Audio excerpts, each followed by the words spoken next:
फिर तो लिखने की जरूरत ही नहीं रही, बहुत सारी चीजें मिल गई, हद से ज्यादा हो गया है।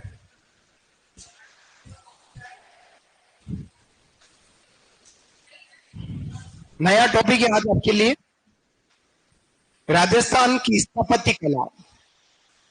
राजस्थान की स्थापत्य कला की बात करेंगे।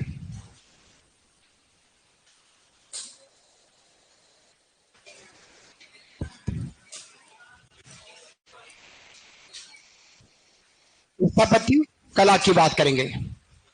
शुरुआत हुई है राजस्थान की स्थापत्य कला, हेडिंग डालिएगा।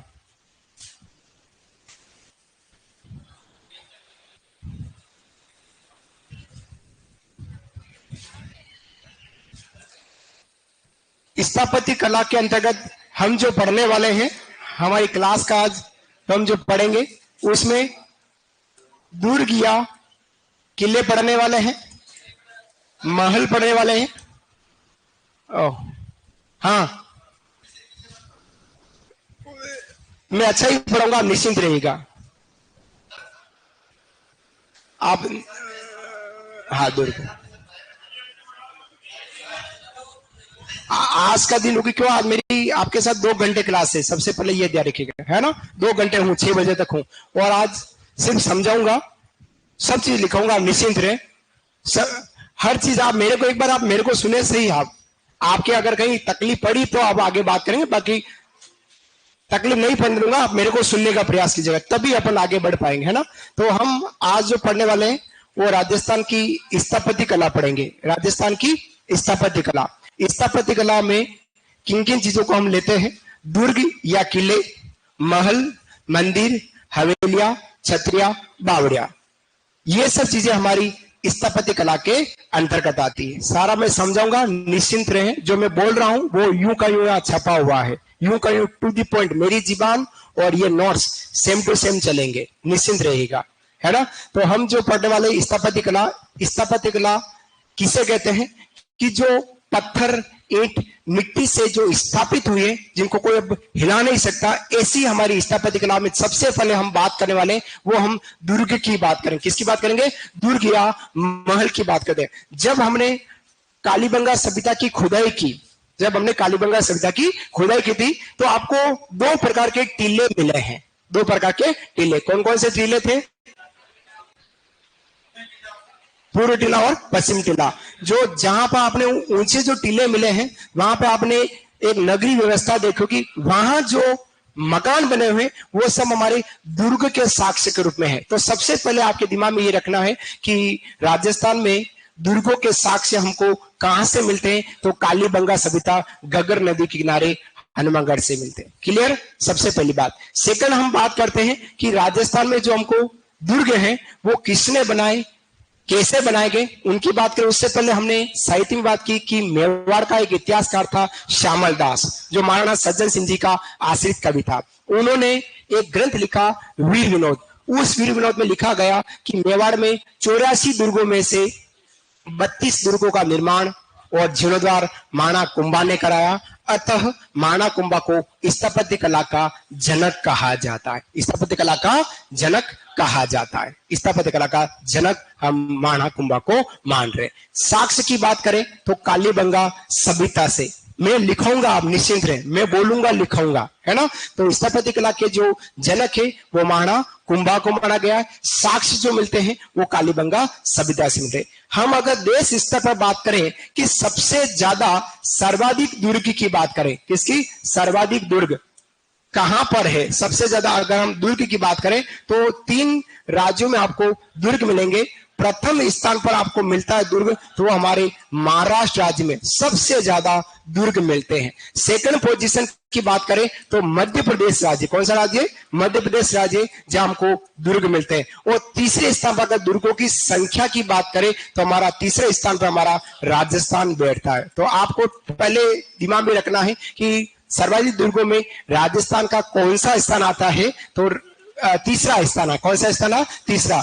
अब राजस्थान में भी ऐसा कौन सा जिला है जहां सबसे ज्यादा दुर्ग है, तो राज्य में भी सर्वाधिक बात करें, सर्वाधिक राजस्थान में भी सर्वाधिक बात करें तो सर्वाधिक दुर्ग हमको मिलते हैं वो हमारे जयपुर जिले में। कहां पर है, जयपुर जिले में।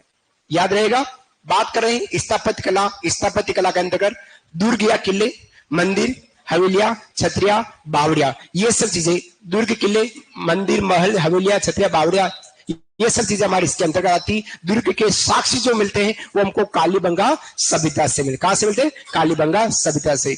वीर विनोद में लिखा गया कि 82 दुर्ग, 84 दुर्गों में से 32 दुर्गों का निर्माण और जीर्णोद्धार कुंभा ने करा, अतः कुंभा को स्थापत्य कला का जनक कहे जाते हैं। दुर्ग की संख्या की बात करें तो राजस्थान का तीसरा स्थान है, और राजस्थान में भी कौन सा जिला है जहां सबसे ज्यादा दुर्ग है? तो जयपुर जिले में। यहां तक। अब दुर्ग क्यों बनाए जाते थे, कारण क्या था, किन कारणों से दुर्गों का निर्माण हुआ था? तो सबसे पहला कारण रहता था, जहां राजा ने दुर्ग बनाया वहां तक राजा का राज्य विस्तार हुआ करता था। अगर एक व्यक्ति को, दो व्यक्ति के बीच में, दो राजाओं के बीच में युद्ध हुआ और उस युद्ध में राजा ने उस राज्य को जीत लिया, तो इस राजा का स्थान उस राजा तक था। तो राज्य के विस्तार के लिए, किसके लिए दुर्ग करने होता? राज्य के। जैसे महाराणा कुंभा मेवाड़ के हैं, उन्होंने नागौर को जीता है, तो माणा कुंभा का स्थान कहां तक पहुंच गया? राज्य नागौर तक। तो सबसे पहला दुर्ग का निर्माण किस कारण से होता? राज्य के विस्तार के लिए। सेकंड कारण रहता है कि बाहरी आक्रमण कोई हो जाता है, कोई विदेशी व्यक्ति आक्रमण कर दे तो जन और धन दोनों की रक्षा के लिए, क्योंकि ज्यादातर तो जो हमारे किले बने हैं वो ऊंची पहाड़ी पर बने। कहां पर बने? ऊंची पहाड़ी पर। तो ऊंची पहाड़ी पर बना है, वो चारों तरफ से दीवार है, और दीवार के यहाँ पर एक हमने बहुत बड़ा मजबूत गेट लगा दिया, तो कोई भी विदेशी व्यक्ति उस दुर्ग के अंदर प्रवेश नहीं कर सकता था। तो दूसरा कारण रहा है दुर्ग का निर्माण का, बाहरी आक्रमण से जन और धन, जनता की रक्षा और धन की रक्षा हेतु दुर्गों का निर्माण होता था। तीसरा कारण होता है दुर्गों का निर्माण का कि यदि कोई प्राकृतिक आपदा आ गई, और प्राकृतिक आपदा में विशेष आती है बाढ़। बाढ़ से जन, धन और पशु तीनों की रक्षा के लिए दुर्गों का निर्माण किया जाता था। पहला दुर्ग का निर्माण का कारण क्या है? राजा के अपने राज्य के विस्तार के लिए। दूसरा, बाहरी आक्रमण से बचने हेतु जन एवं धन को बचाना है, उसके लिए। तीसरा कारण है कि प्राकृतिक आपदा विशेष बाढ़ आने पर जन, धन और पशु की रक्षा हेतु दुर्गों का निर्माण। चौथा, अगर राजा ने किसी युद्ध को जीता है, तो जिस युद्ध को जीता, जिस राज्य को जीता है, उस राज्य का लूटा हुआ माल कहां सुरक्षित रखे, तो वहां से वो सब माल लाता और अपने दुर्ग में सुरक्षित कर लेता था। तो चार कारणों से दुर्गों का निर्माण हुआ करता था। आपके सामने पहला है राजा द्वारा अपने राज्य के विस्तार हेतु। दूसरा है प्राकृतिक आपदा जैसे बाढ़ में जन, धन और पशुधन की रक्षा हेतु दुर्गों का निर्माण होता। तीसरा, युद्ध विजय के उपरांत लूटे गए माल को सुरक्षित रखने हेतु। युद्ध विजय के मैं सब लिखाऊंगा, ऑनलाइन विद्यार्थी आप आराम से बैठे रहे, मैं सब चीजें लिखाऊंगा, है ना।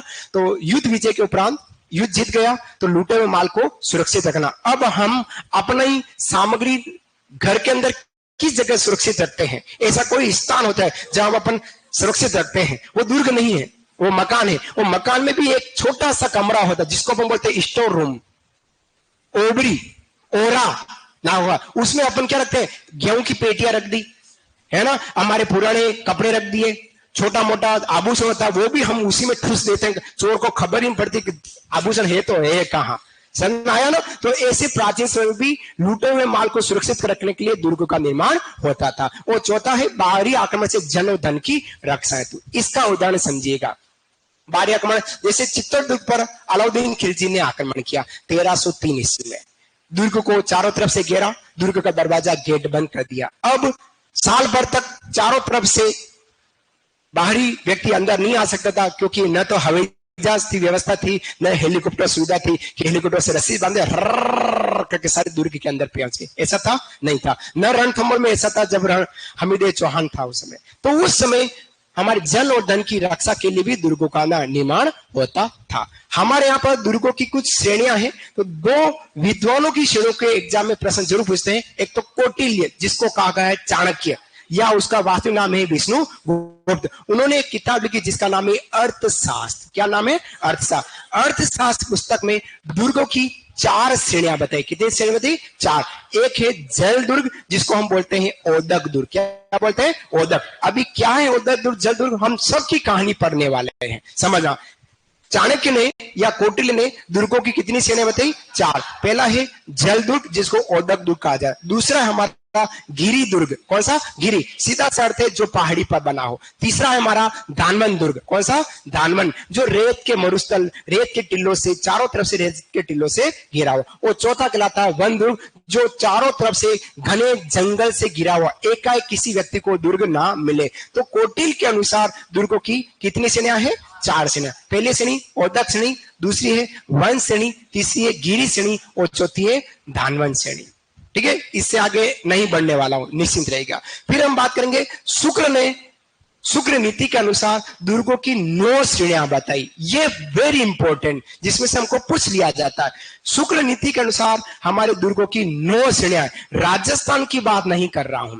शुक्र नीति के अनुसार दुर्गों की कुल कितनी श्रेणियां हैं? 9 श्रेणियां, जिसमें 4 श्रेणियां तो सेम आपको कौटिल्य वाली मिल जाएगी। कौन कौन सी? जल दुर्ग, वन दुर्ग, गिरी दुर्ग और दानवन दुर्ग। 4 श्रेणियां तो कौटिल्य ने कही, वही हमारे शुक्र नीति में कही गई। फिर 5 बचती वो है, एक तो सैन्य दुर्ग, एरण दुर्ग, पारिक दुर्ग और पारिध दुर्ग, और एक है हमारा, अब इसका क्या करें, सहाय दुर्ग। कौन सा दुर्ग है? सहाय दुर्ग। 9वां नंबर जो है वो हमारा सहाय दुर्ग है। अब किसको क्या कहते हैं समझना। सबसे पहले बात करते हैं जल दुर्ग या औदक दुर्ग किसको कहते हैं। वह दुर्ग जो चारों ओर से जल की विशाल राशि से घिरा हुआ हो। वह दुर्ग जो चारों ओर से जल की विशाल राशि से, विशाल राशि का मतलब जिसके चारों तरफ क्या हो? पानी पानी, और बीच में क्या है? हमारा दुर्ग हो। ऐसा दुर्ग हमारा औदक दुर्ग या जल दुर्ग कहलाता है। अब सैंपल के तौर पर कहें तो हमारा गागरोन दुर्ग झालावाड़ हमारा राजस्थान का जल श्रेणी का सर्वश्रेष्ठ दुर्ग कहलाता है, जो काली सिंध और आहू नदी के संगम पर बना हुआ है। वह दुर्ग जिसके चारों तरफ क्या हो? पानी पानी, जल की विशाल राशि से घिरा हुआ हो, वह दुर्ग हमारा जल दुर्ग कहलाता है। दूसरा उदाहरण ले तो भैंसरोडगढ़। कौन सा दुर्ग है? भैंसरोडगढ़। कहां है भैंसरोडगढ़? रावतबाटा चित्तौड़गढ़। भैंसरोडगढ़ रावतबाटा चित्तौड़गढ़ में है। ठीक है। सेकंड आता है वन दुर्ग। वह दुर्ग जो घने जंगल से घिरा हुआ, चारों तरफ क्या है? घना जंगल ही जंगल हो, एकाएक उस दुर्ग को देखा नहीं जा सके, ऐसा दुर्ग हमारा वन दुर्ग कहलाता है। जैसे बहुत सारे वन दुर्ग, जैसे सिवाना किला बाड़मेर, जालोर किला बाड़मेर, जालोर। अब सिवाना किला वर्तमान में बाड़मेर नहीं होकर बालोतरा हो गया है ना, वो जालोर किला जो जालोर में, ये हमारे जल की जगह वन श्रेणी की। वन का मतलब जिसके चारों तरफ क्या हो? घना जंगल हो। फिर आता है गिरिदुर्ग। गिरिदुर्ग बहुत इंपॉर्टेंट, वह दुर्ग जो किसी ऊंची पहाड़ी पर बना हो, लेकिन पहाड़ी पर बनना ही जरूरी नहीं, उससे जरूरी है पेयजल की पर्याप्त व्यवस्था हो, जहां पर पानी की पूरी व्यवस्था होनी चाहिए। कहां पर हो? पहाड़ी पर भी हो, वो पानी की पूरी व्यवस्था हो। ऐसा दुर्ग राजस्थान में बहुत सारे मिल जाएंगे, जैसे चित्तौड़गढ़, कुंभलगढ़, मेहरानगढ़, ऐसे बहुत सारे दुर्ग, रणथंभौरगढ़, जो गिरी पर बने हैं, पहाड़ी पर बने, जो हमारे पेयजल की पर्याप्त व्यवस्था वाले हो। फिर आता है हमारा धानवन दुर्ग। धानवन दुर्ग किसको कहते हैं? कि वह दुर्ग जो रेत के ऊंचे ऊंचे टिल्लों से घिरा हो, चारों तरफ क्या हो? रेत ही रेत हो, और बीच में दुर्ग बना हुआ हो, वो हमारा धानवन श्रेणी का दुर्ग कहलाएगा। कैसा है? सैंपल के तौर पर कहें तो हमारा सोनारगढ़ किला जैसलमेर, सोनारगढ़ किला जैसलमेर हमारा किस श्रेणी का दुर्ग है? धानवन श्रेणी। ऐसे और दुर्ग जैसे जूनागढ़ किला धानवन श्रेणी, नागौर किला धानवन श्रेणी का दुर्ग में, पटने किला धानवन श्रेणी का दुर्ग कहलाता है। क्लियर? फिर आता हमारा सैन्य दुर्ग। राजस्थान में ऐसा कोई दुर्ग नहीं है जो सैन्य श्रेणी का है, लेकिन किसको कहते हैं? कि वह दुर्ग जो वीर सैनिकों द्वारा सुरक्षित रहा हो। हमारे शुक्र नीति के अनुसार जो कहा गया, उस सैन्य दुर्ग को सर्वश्रेष्ठ माना गया। वेरी इंपोर्टेंट, इस पॉइंट को पूछा जा सकता है कि राजस्थान के अंतर्गत नहीं मानकर शुक्र नीति के अनुसार जो 9 दुर्ग बताए, उसमें से कौन सा दुर्ग सर्वश्रेष्ठ कहलाता है? कौन सा है? सैन्य दुर्ग। अगर हम बात करें सैन्य दुर्ग की, उदाहरण के तौर पर, तो चित्तौड़गढ़ हमारा सैन्य दुर्ग की श्रेणी में आता है। किसने सुरक्षित किया? गोरा बादल ने। किसने सुरक्षित किया? बाघ सिंह ने। किसने सुरक्षित किया? जयमल फत्ता और कल्ला राठौड़ थे सैनिक थे, उन्होंने सुरक्षित किया। तो सैन्य श्रेणी का राजस्थान के तो चित्तौड़गढ़। वैसे चित्तौड़गढ़ राजस्थान का एकमात्र ऐसा किला है, चित्तौड़गढ़ राजस्थान का एकमात्र ऐसा किला है जिसको दानन श्रेणी के अलावा सभी श्रेणियों में रखा जा सकता है। गढ़ तो चित्तौड़गढ़, बाकी सब गढ़ैया। आपको पता है चित्तौड़गढ़ जो किला है वह राजस्थान का एकमात्र ऐसा दुर्ग है जो 9 दुर्गों की श्रेणी में से ओनली फॉर दानवन श्रेणी में नहीं रखकर 8 श्रेणियों में उसको रखा जा सकता है। क्लियर। फिर बात करते हैं एरण दुर्ग। वह दुर्ग जो कंटीली झाड़ियों पत्थरों से युक्त हो, जहां जाने का रास्ता बहुत ही दुर्गम हो, बहुत दुर्गम कठिनाई वाला रास्ता हो, कंटीली झाड़ियों से घिरा हुआ, पत्थरों से युक्त हो, ऐसा किला रणथंभौरगढ़ सवाई माधोपुर, रणथंभौरगढ़ सवाई माधोपुर, जिसको हमीर देव चौहान का आन बान का प्रतीक कहा गया है। ठीक है, ये वो हमारा एरण श्रेणी का। फिर आता है पारीख। क्या आ रहा है? पारीख। ख आया तो ख से समझना वह दुर्ग जो भले जमीन पे बना हो या किसी पहाड़ी पे बना हो, लेकिन उसके पिछवाड़े में खाई हो, वह दुर्ग जिसके चारों तरफ क्या हो? खाई हो, खाई से घिरा हुआ हो, ऐसा दुर्ग हमारा पारीख दुर्ग राजस्थान का दुर्ग कहलाता है। 8 फिरंगी 9 गोरा लड़े जाठरा 2 छोरा। कहा? लोहागढ़ दुर्ग भरतपुर, जिसके पीछे की साइड में क्या है?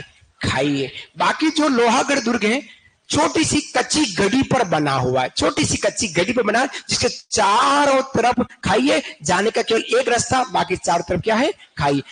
पारीख, ख में ख, खाई में ख, अपने आप समझ में आएगा पारीख दुर्ग। समझ में आया बेटा? नेक्स्ट अब आता पारीध।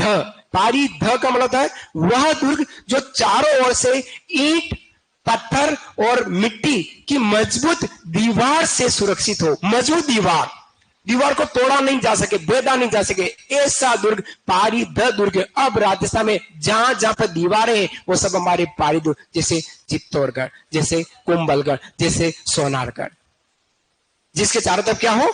दीवार ही दीवार, वो क्या कहलाता है? पारीध दुर्ग कहलाता है। समझ में आ रहा है? फिर आता है सहाय दुर्ग। कौन सा था? सहाय।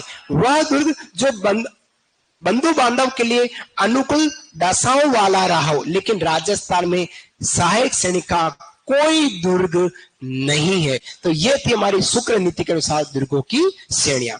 अब जो मैं बोला हूं वो आपके सामने फिर से आया है, समझिएगा। पहला दुर्ग कौन सा है? ओदक दुर्ग। वह दुर्ग जो जल की विशाल राशि से घिरा हुआ, जिसके चारों तरफ क्या हो? जल की विशाल राशि हो। क्या कहला रहा है? गागरोन किला, झालावाड़ कहलाया। सेकंड है वन दुर्ग। वह दुर्ग जो हरे भरे जंगल से सुरक्षित रहा हो, तो कौन सा है? सिवाना किला, जो अब हम कह देंगे इसको बालोतरा। क्या कह देंगे? बालोतरा। ठीक है। फिर आता गिरि दुर्ग। वह दुर्ग जो ऊंची पहाड़ी पर बना हो किंतु पेयजल की पर्याप्त सुविधा हो, जैसे मेहरानगढ़। इस मेहरानगढ़ की उदाहरण लेते हैं। मेहरानगढ़ दुर्ग पहले राव जोधा ने बनाने के लिए तैयार किया था मसूरिया पहाड़ी। कौन सी पहाड़ी? मसूरिया पहाड़ी। लेकिन मसूरिया पहाड़ी पर पर्याप्त पानी की व्यवस्था नहीं थी, तो जोधा जी ने मसूरिया पहाड़ी पर न बनाकर इस दुर्ग को चिड़ियाटूक पहाड़ी पर बनाया। वह दुर्ग जो ऊंची पहाड़ी पर बना हो, लेकिन क्या हो खास? पानी की पर्याप्त व्यवस्था होनी चाहिए बंधु बांधव के लिए, जो जनता रहती है उनके लिए। वह दुर्ग हमारे गिरि दुर्ग, जैसे सैंपल में मेहरानगढ़, जोधपुर। क्लियर।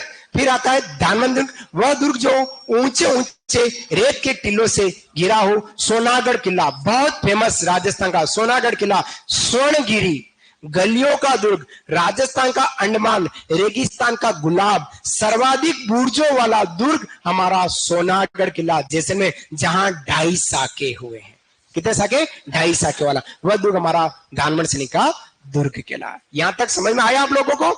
फिर बात करते हैं सैन्य दुर्ग। वह दुर्ग जो वीर सैनिकों द्वारा सुरक्षित रहा कुछ समय के लिए, तो वह हमारा कहलाता है चित्तौड़गढ़ दुर्ग, जो सैन्य दुर्ग। इस दुर्ग को हमारे शुक्र नीति के अनुसार क्या माना गया है? सर्वश्रेष्ठ श्रेणी का माना। क्या माना गया? सर्वश्रेष्ठ श्रेणी का दुर्ग माना जाता है। किस दुर्ग को मानते हैं? सैन्य दुर्ग को सर्वश्रेष्ठ श्रेणी का दुर्ग मानते हैं। समझना ये बात? यहां फिर बात करते हैं एरण दुर्ग। वह दुर्ग जो कंटीली झाड़ियों पत्थरों से युक्त हो, जाने का रास्ता दुर्गम हो। दुर्गम मतलब कठिन रास्ता हो, एकदम एकाएक नहीं जा। प्रेम रतन धन पायो मूवी देखी? अधिकांश शूटिंग एरण दुर्ग रणथंभौर की है, जिसमें वो नकली प्रेम को कार में बिठाकर ले जाया जाता, अमृत खिलाकर। और फिर उसमें एक आता है रॉयल फोर्ट नाम का एक दरवाजा आता है, रॉयल फोर्ट लिखा हुआ। वो शूटिंग जो है वो पूरी शूटिंग एरन दुर्ग रणथंभौर की है। समझ में आया? वो कुछ शूटिंग आपको मिलेगी कुंभलगढ़ की और कुछ शूटिंग मिलेगी हमारे उदयपुर में गुलाब बाग, उसके बाहर की एक होटल है, उसका सीन दिखाया जाएगा। अभी प्रेम रतन धन भाई मूवी दिखाऊंगा आपको, उसमें आपको सारी चीज मिलेगी। ठीक है, चलिए। हाँ, फिर आते ये अभी ये दुर्ग और कर लेते हैं, फिर बात करते हैं। सहाय दुर्ग, वह दुर्ग जो बंधु बांधव के लिए अनुकूल दशा वाला रहा हो, लेकिन राजस्थान में ऐसा कोई दुर्ग नहीं है। ठीक है। पारिक दुर्ग, वह दुर्ग जो चारों ओर से गहरी खाई से घिरा हो, जैसे लोहागढ़ भरतपुर, ऐसा दुर्ग हमारा पारिक दुर्ग की श्रेणी में आता है। पारिध, वह दुर्ग जो मिट्टी ईंट पत्थर से बनी मजबूत दीवार से सुरक्षित हो, ऐसा हमारा कुंभलगढ़। कुंभलगढ़ की जो दीवार है वो हमारी दीवार क्या कहलाती है? दीवार की अगर हम लंबाई की बात करें तो यह हमारी दीवार की लंबाई है 36 किलोमीटर। अगर अंतरिक्ष यात्री अंतरिक्ष में चला जाए, अगर अंतरिक्ष यात्री अंतरिक्ष में चला जाए तो वो झुक कर देखे पृथ्वी पर, तो उसको केवल चीन की दीवार दिखाई देती। क्या दिखाई थी? चीन की दीवार ही दिखाई देती। लेकिन अगर विश्व में चीन की दीवार के बाद अगर कोई लंबी दीवार है तो वो कुंभलगढ़ की दीवार है। चीन की दीवार 2200 मील है। कितने? 2200 2200 मील, इतनी लंबी है, जो 200 साल लगे उस दीवार को बनने में। लेकिन उसके बाद अगर जमीन पर कोई लंबी दीवार है वो चीन की दीवार है। यदि चीन के उसके बाद हमारे कुंभलगढ़ की दीवार है। चीन की दीवार और कुंभल की दीवार अगर यूं पास में होती तो आदि चीन की दीवार पर राजस्थानी महिलाओं का राज हो जाता। पूछो कैसे? ऐसे कि महिला गोबर थेप थेप कर चीन की दीवार पर राज कर ही लेती है ना। तो गोबर फेंकते यूं करके दीवार पर चेटाया, एक बार गोबर चेट गया, बस अब तो हम सूख कर ही नीचे उतरेंगे, है ना। गोबर जो थेपे जाते हैं। अब मजा आया। 22 मिनट हो गए, बच्चे हंस नहीं पड़े। आओ आगे बात करते हैं। वास्तव में यही है, एक अंग्रेज राजस्थान आया, भारत में भी राजस्थान आया। वो राजस्थान किसी गांव में पहुंचा, आधे घंटे तक उस गोबर जो चिपके हुए दीवार पे थे उसको देखकर देखता रहा। फिर एक व्यक्ति ने पूछ लिया, भाई साहब देख क्या रहे हो? कि मैं देख रहा हूं गाय दीवार पे चढ़ी कैसे होगी और किया कैसे होगा। समझ में आ गया? छोटी सी मजाक थी आपको हंसाने के लिए। चलिए अब आगे बढ़ते हैं। अब आता हमारा अंतिम श्रेणी जो शुक्र नीति का नहीं है, वह है हमारा स्थल दुर्ग और भूमि दुर्ग। आ जाएगा बेटा, आएगा। बहुत सारी बातें आनंद वाली आने वाली है। तो स्थल दुर्ग स्थल दुर्ग और भूमि दुर्ग कैसे? वह दुर्ग जो समतल जमीन पर ही बना हो, कहीं ऊंची पहाड़ी पर नहीं हो, कहीं पानी में नहीं हो, कहीं रेत में नहीं हो, सिर्फ जमीन पर बना हो, वो सीधी सीधी दुर्ग तक पहुंचा जा सके। वो है हमारा अकबर का किला अजमेर, जो अभी अकबर ने बनाया है 16वीं सदी में। यह हमारा स्थल दुर्ग की श्रेणी में। अब मैं जितना बोला हूं उतना आपको लिखाऊंगा, लिखिएगा, हेडिंग डालेगा। हाँ, प्रेम रतन की मूवी दिखा रहा हूं, एक बार आप लड़े। क्या करना है, दिखा ना। उसमें एक गाना है, प्रेम रतन धन पायो रे पायो रे पायो रे, प्रेम रतन धन पायो कर दे, मैं दिखाऊंगा। आओ, हेडिंग डालेगा दुर्ग। सबसे पहले लिखेगा स्थापत्य कला, ऐसा लिखे। ऑनलाइन विद्यार्थी आप भी लिखिएगा स्थापत्य कला, स्थापत्य कला। हेडिंग डालेगा स्थापत्य कला और डैश करके लिखेगा उसके अंदर। धीरे धीरे बोलूंगा, निश्चिंत रहे, है ना। नहीं, हाँ बेक कर देता हूं। स्थापत्य कला, स्थापत्य कला में सबसे पहले जो हम बात करेंगे, लिखिएगा दुर्ग क्वेश्चन किले। दुर्ग क्वेश्चन है किले। क्या क्या बातें हम स्थापत्य कला में कर सकते हैं? दुर्ग ओब्लिक किले, महल, मंदिर, मस्जिद, बावड़िया, हवेलिया, छतरिया। ये लाइन लिख लीजिएगा आप लोग।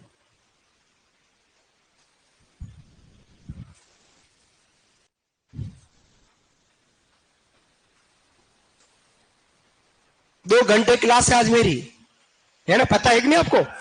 हाँ, आज ज्योग्राफी की क्लास नहीं है, अब पूछना मत सर कहां चले गए, मेरे को नहीं पता है। हाँ।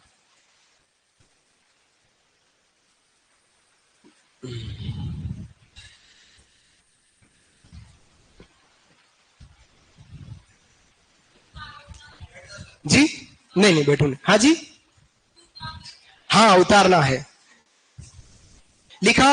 अब लिखेगा राज्य में दुर्गों के सबूत, ऐसा लिख लीजिएगा, शॉर्ट में लिखेगा राज्य में दुर्गों के सबूत, राज्य में दुर्गों के सबूत मिले, राज्य में दुर्गों के सबूत मिले। 10 का लिखेगा कालीबंगा सभ्यता हनुमानगढ़, राज्य में दुर्गों के सबूत मिले 10 का लिखेगा कालीबंगा सभ्यता हनुमानगढ़। क्या कह रहे हो? क्या हो गया ये ऐसा? सच नहीं आया आज? राज्य में दुर्गों के सबूत मिले 10 का क्या आपने लिखा कालीबंगा सभ्यता हनुमानगढ़ लिखा बेटा। नेक्स्ट लिखेगा मेवाड़ इतिहासकार, अगला तीसरा पॉइंट, मेवाड़ इतिहासकार श्यामल दास द्वारा रचित, मेवाड़ इतिहासकार श्यामल दास द्वारा रचित,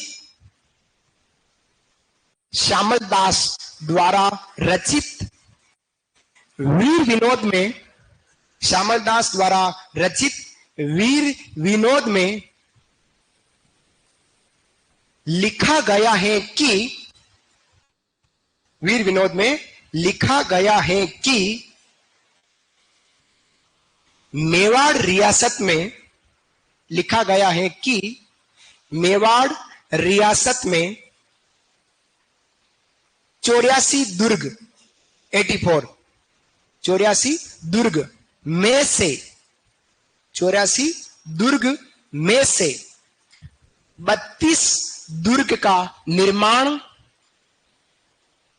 32 दुर्ग का निर्माण एवं जीर्णोद्वार, जीर्णोद्वार का मतलब होता है मरम्मत, निर्माण एवं जीर्णोद्वार कुंभा ने करवाया, कुंभा ने करवाया, कुंभा ने करवाया। अतः कुंभा को, अतः कुंभा को स्थापत्य कला का जनक माना गया है, अतः कुंभा को स्थापत्य कला का जनक माना गया है, स्थापत्य कला का जनक माना गया है। हमने 2 बार इस बात को लिख दिया है, श्यामल दास ने भी यह बात लिखी है और यहां और लिख रहे हैं, एग्जाम में गलती से आ जाएगा, पहले आ चुका है, बहुत सरल हो गया है, हर विद्यार्थी के कंठ में बैठ गया है, लेकिन फिर भी दिमाग में रखना है। अगला पॉइंट लिखेगा देश में सर्वाधिक दुर्ग, अगला पॉइंट लिखेगा देश में सर्वाधिक दुर्ग, अगला पॉइंट लिखना है देश में सर्वाधिक दुर्ग क्रमशः, क्रमशः, क्रमशः समझते हो, क्रमबद्धता से, देश में सर्वाधिक दुर्ग क्रमशः महाराष्ट्र, क्रमशः महाराष्ट्र कौमा मध्य प्रदेश,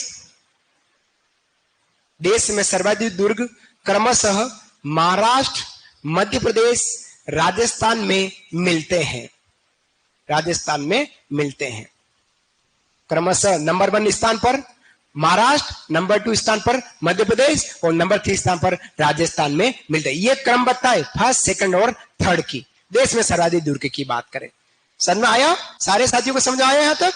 नेक्स्ट लिखेगा राज्य में सर्वाधिक दुर्ग, अगला पॉइंट, बहुत धीमे गति से चल रहा हूं, आराम से लिखेगा, है ना। राज्य में सर्वाधिक दुर्ग जयपुर में अवस्थित है, जयपुर में, राज्य में सर्वाधिक दुर्ग जयपुर में अवस्थित है, हिले नहीं है, वही है, अवस्थित है, वही है, कहीं जाएंगे नहीं, है ना। राज्य में अगर सर्वाधिक दुर्ग कहां है तो जयपुर जिले में। याद रहेगा देश स्तर पर महाराष्ट्र, मध्य प्रदेश, राजस्थान और राजस्थान स्तर पर जयपुर में स्थित है। क्लियर? और राजस्थान राजपूताना क्षेत्र में किस शासक को हमने स्थापत्य कला जनक कहा है तो कुंभा को। वैसे देखा जाए जो जितना ऊंचा आदमी होता है उस ऊंचे आदमी को जनता बहुत ओछे नाम से बोलती है, ओछा बोलती है। वो जो जितना नीचा होता है, नीचा आदमी होता है, उसके सामने नाम के आगे जी लगाया जाता है। जैसे मेरा नाम क्या है? मेवाड़ा जी, हिम्मत जी, है ना, कितना नीच आदमी हूं, मेरा नाम आपने जी लगा, वो महाना कुंभा। वहां कुंभा को कुंभा जी किसने नहीं बोला, न किसी इतिहासकार ने बोला, लिखा है, न कोई पढ़ाने वाले ने लिखाया है, न विद्यार्थी बोलता है, कुंभा कहते हैं। इतना ऊंचा था, वैसे भी ऊंचा था वो। ये मेवाड़ी आदमी 5.5 में खड़ा है, वो मेवाड़ी आदमी 8.5 में खड़ा होता था, बैठता था तब वो 5.5 में होता था, और मैं बैठता हूं तो 2.5 में समेट जाता हूं। फर्क है ना, खान पान का फर्क है। हाँ, धीरे धीरे खान पान का। अभी मैं कुंभलगढ़ ले चलूंगा, महाना कुंभा का वॉशरूम दिखाऊंगा, महाना कुंभा का वॉशरूम। महाना कुंभा जब बैठते थे तब किस प्रकार से बैठते, सारी चीजें आपको देखने के लायक मिलेगी। आओ उससे पहले दुर्ग के निर्माण के कारण की बात करें। लिखिएगा दुर्ग निर्माण के कारण, अगला हेडिंग क्या लिखा, दुर्ग निर्माण के कारण, दुर्ग निर्माण के कारण, दुर्ग निर्माण के कारण। क्या क्या कारण है? नंबर 1 दुर्ग निर्माण के कारण। नंबर 1 राजा द्वारा अपने राज्य के विस्तार हेतु, राजा द्वारा अपने राज्य के विस्तार हेतु, राजा द्वारा अपने राज्य के विस्तार हेतु, राजा द्वारा अपने राज्य के विस्तार हेतु। पहला कारण यह था। जैसे अभी हमारा हिंदुस्तान का राजा कौन है? देखो, जितना ऊंचा आदमी उसको आप मोदी मोदी कह रहे हो, माननीय लगाते हैं हम, माननीय नरेंद्र दामोदर दास मोदी, पर लेकिन मैं पूछ रहा हूं ऊंचा आदमी मोदी मोदी, मोदी जैसे आपके साथ 7वीं में आपके साथ पढ़ा हो। मोदी हिंदुस्तान का राजा आज की तारीख में, उसने लगभग हिंदुस्तान में 15-16 राज्यों में बीजेपी की सरकार बना रखी, तो उसका राज्य विस्तार यूं फैला हुआ है। समझ में आया? बस उसी प्रकार से राजा अपने राज्य विस्तार के लिए, राजा का राज्य यहाँ है, राजधानी यहाँ है, लेकिन कोसों दूर गया और राजा ने यहां पर भी एक दुर्ग बना दिया, तो राजा का राज्य विस्तार हो गया कि मेरा तो वहां तक विस्तार है, उसके लिए दुर्ग का निर्माण होता था। ठीक है। सेकंड क्या, प्राकृतिक आपदा जैसे, प्राकृतिक आपदा जैसे, हाँ सेकंड पॉइंट है, प्राकृतिक आपदा जैसे बाढ़, बाढ़, बाढ़, जे बाढ़ से जन कौमा धन कौमा पशु की रक्षा हेतु, जन धन और पशु की रक्षा हेतु। आपने मोहनजोदड़ो मूवी देखी? मोहनजोदड़ो किसकी मूवी? मोहनजोदड़ो ऋतिक रोशन की। अब जो हमारे सिलेबस में नहीं है वो कंठ में याद है। मैंने कहा मोहनजोदड़ो देखी? हाँ देखी साहब, ऋतिक रोशन है, इतना याद है। अभी उसमें 2-4 बातें और करूंगा तो सब याद है, आपको सब याद है। लेकिन अगर इससे पहले कल हम पूछ लें, कल जो साहित्य में पूछ लिया जाए कि कवि श्यामल दास की जीवनी किसने लिखी? केसरी सिंह बार्डे लिखी। 4-5 जने बोले, बाकी सब सुन रहे हैं कि लिखित किसने, मैंने नहीं लिखी, मेवाड़ा ने लिखी होगी, है ना। तो जो चीज सिलेबस में होती है वो कम याद होती है, और जो सिलेबस नहीं होती वो रट्टा इस कंठ में होती है। तो मोहनजोदड़ो मूवी में लास्ट में जब सिंधु नदी फूट कर बाहर निकलती है तो जनता को, जन को और पशु को और हमारे धन को कहां, एक ऊंचे टीले पर ले जाया जाता है। लास्ट सीन मूवी का सेम आपको यही मिल रहा है, प्राकृतिक आपदा। फिर लिखिएगा तीसरा कारण है युद्ध विजय के उपरांत, युद्ध विजय के उपरांत लूटे गए माल को सुरक्षित करने हेतु। जो माल आपने लूटा है, हाँ उस माल को सुरक्षित करने हेतु। लिखेगा युद्ध विजय के उपरांत लूटे गए माल को सुरक्षित करने हेतु। अर्थ का अनर्थ मर्थ निकालना, कुछ भी आपकी हंसी से मैं समझ जाता हूं, है ना, तो आप अर्थ का अनर्थ ना हर कुछ ना सोचे, अच्छा नहीं लगता है क्लास में। युद्ध विजय के उपरांत लूटे गए माल को सुरक्षित करने हेतु।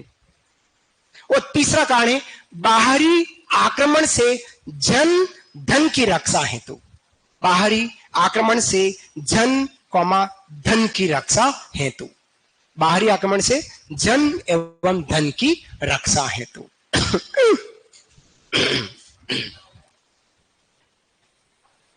ये पिला।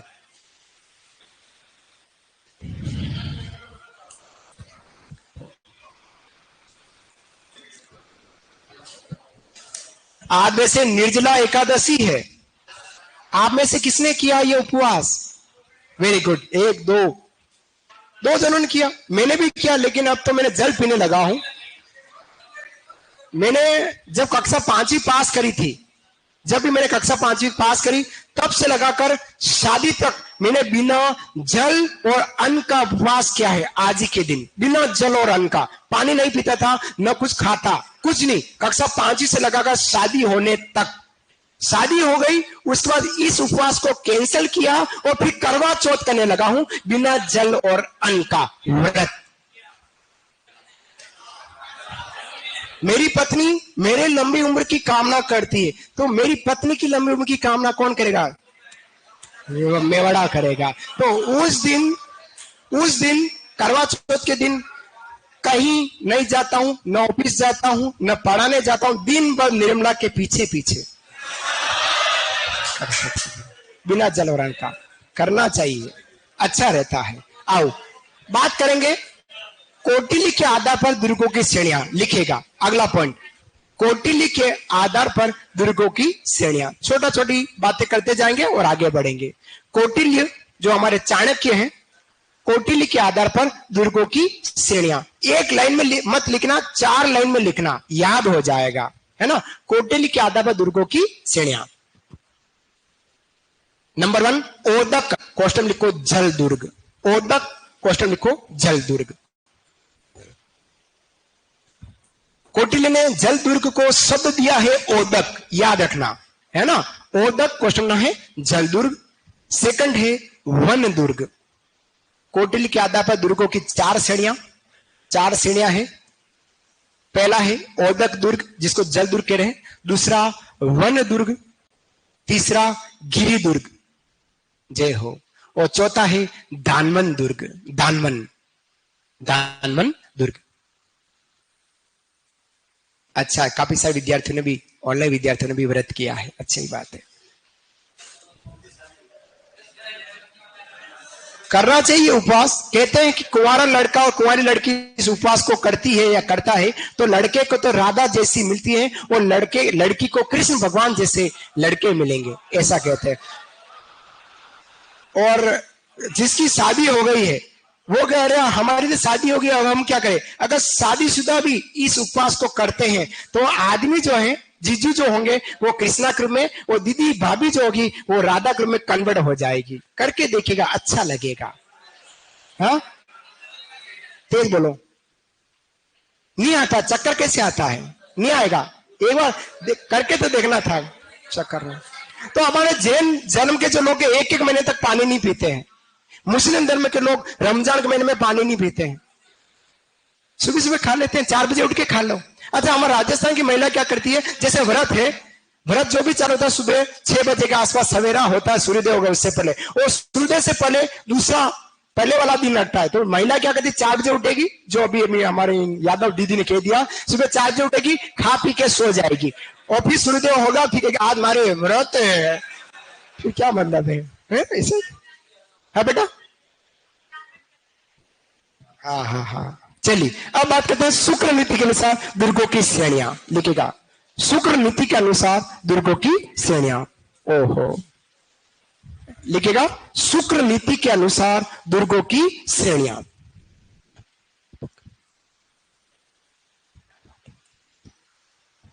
शुक्र नीति के अनुसार दुर्गों की श्रेणियां। कितनी श्रेणियां? सामने लिख ले 9 श्रेणी, 9 श्रेणियां हैं। एक साथ नाम लिख रहे हैं क्योंकि सबकी में विस्तारित जानकारी अगले स्लाइड पर हम दे रहे हैं। तो एक बार नाम लिख लेगा, जल दुर्ग, जल दुर्ग। अब इसमें ओदक मत लिखना क्योंकि ओदक कौटिल्य ने कहा है, शुक्र नीति ने नहीं कहा, है ना। जल दुर्ग। सेकंड वन दुर्ग, वन। तीसरा गिरि दुर्ग, गिरि। चौथा दानवन दुर्ग, दानवन, दानवन दुर्ग। दानवन दुर्ग। पांचवा सैन्य दुर्ग, सैन्य दुर्ग, सैन्य दुर्ग, सैन्य दुर्ग। और छठा एरण दुर्ग, एरण, एरण दुर्ग। छठा है एरण दुर्ग, एरण, अण, अण, हाँ अण। और सातवां है पारीख, पारीख दुर्ग, पारीख, सातवां है पारीख। आठवां है पारिध, धनुष वाला ध, पारिध। आजकल एग्जाम में इन श्रेणियों को भी पूछने लग गए हैं, पारीख और पारिध। और नरवा है सहाय दुर्ग, सहाय दुर्ग। ये हो गए आपके 9 दुर्ग, 9 दुर्ग हो गए। अब लिखना है नोट, नोट लिखना है। नोट को याद रखना, आपके पर्स बटुए में पड़े हुए नोट और आपकी कॉपी में लिखे हुए नोट वेरी इंपॉर्टेंट है, याद रखिएगा। ठीक है, नोट लिखिएगा। शुक्र नीति के अनुसार या शुक्र नीति आधारित सैन्य दुर्ग को सर्वश्रेष्ठ दुर्ग माना गया है। शुक्र नीति आधारित सैन्य दुर्ग को सर्वश्रेष्ठ दुर्ग माना गया है। यह लिखना है जीजी, लिख दिया, जीजी होशियार हो गई है। शुक्र नीति आधारित सैन्य दुर्ग को सर्वश्रेष्ठ दुर्ग माना गया है। याद रखना, एग्जाम में आने की संभावना रख सकता है।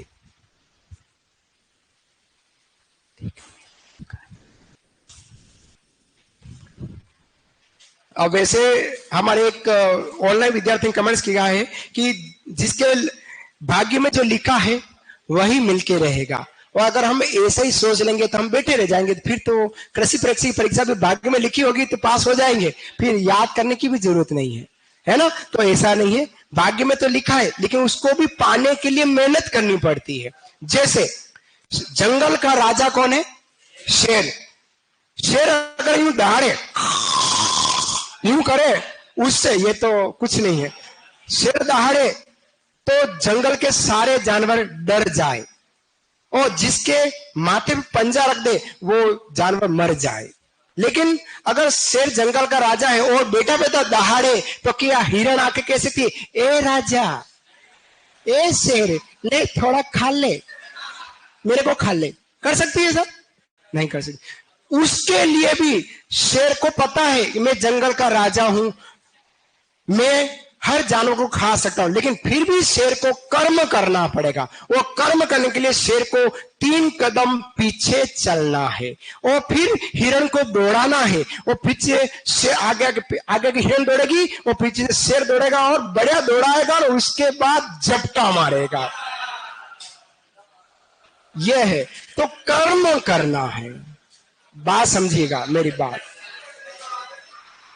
हिरण शेर से, बाघ से, पैंथर से, किसी भी जानवर से बहुत फास्ट दौड़ती है, लगभग 90 किलोमीटर प्रति घंटा मेरे ध्यान में जब तक, फिर ज्यादा हुए तो कोई बात नहीं। हिरण बहुत ज्यादा, लेकिन हिरण फिर भी पकड़ी जाती। कारण क्या? हिरण में आत्मविश्वास नहीं होता। हिरण जब दौड़ती यूं दौड़ती है और बार बार पीछे देखती, आयात नहीं, आयात नहीं। लेकिन शेर जो पीछे जो जानवर है, जो वास्तव में उसका पीछा करने वाला, वो पीछे नहीं रहेगा। उसका एक ही मकसद, लक्ष्य है, बस वो जानवर को खाना है। वो दौड़ता रहता, दौड़ता, ओ यक, मार दिया। बस यही चीज आपको समझे। अब आपको हिरण बनना है या वो मांसाहारी जानवर बनना है, वो आपके हाथ में है। शेर बनना है ना, तो आपको कर्म तो करना ही पड़ेगा और भाग्य पर निर्भर नहीं रहना। आओ आगे बात करते हैं। अब दुर्गों की श्रेणियों का विस्तारित रूप ले लेते हैं। सबसे पहले लिखेगा ओदक क्वेश्चन जल दुर्ग, लिखेगा नंबर 1 ओदक क्वेश्चन है जल दुर्ग।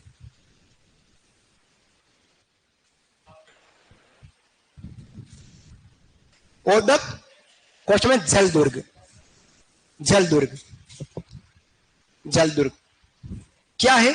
वह दुर्ग जो जल की विशाल राशि से घिरा हुआ हो। वह दुर्ग जो जल की विशाल राशि से घिरा हुआ हो। वह दुर्ग जो जल की विशाल राशि से घिरा, विशाल राशि मतलब जिसके चारों तरफ पानी ही पानी हो, बड़े भैया, ऐसा दुर्ग है ना। वह दुर्ग जो जल की विशाल राशि से घिरा हुआ हो। सैंपल जैसे गागरोन किला झालावाड़, जैसे गागरोन किला झालावाड़।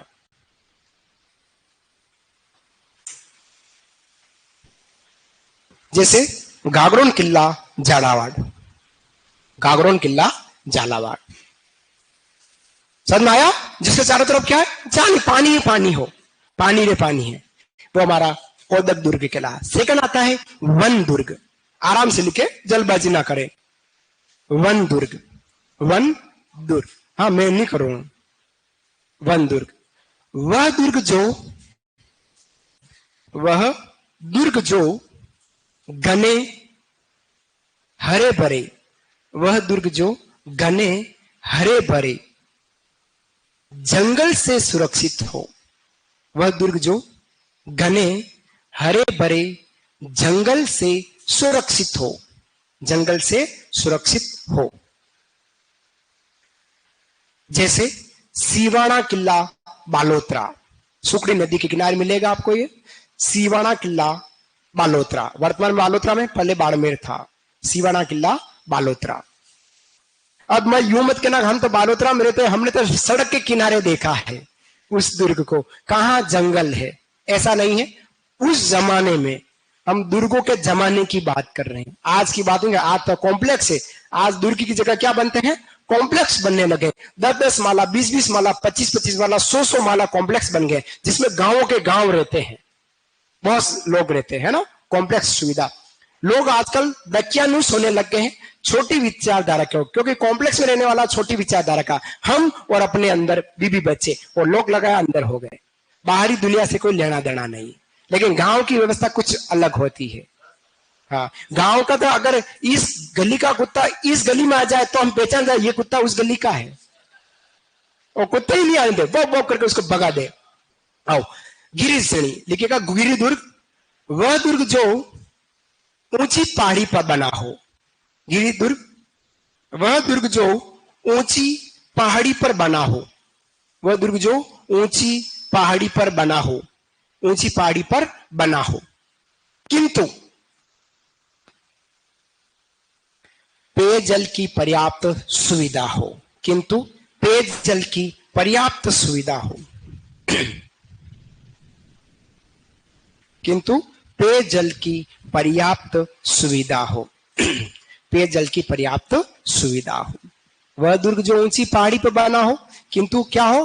पानी की, पेयजल मतलब पीने का पानी, पेयजल की पर्याप्त सुविधा हो। जैसे मेहरानगढ़ जोधपुर, जैसे मेहरानगढ़ जोधपुर, मेहरानगढ़ जोधपुर, मेहरानगढ़ जोधपुर, जिसको गढ़ चिंतामणि, सूर्यगढ़, मयूरध्वजगढ़ और जोधपुर का किला नाम से हम जिनको जानते हैं, है ना, मेहरानगढ़ दुर्ग जोधपुर। चलेंगे हम मेहरानगढ़, बात करेंगे उस समय भी।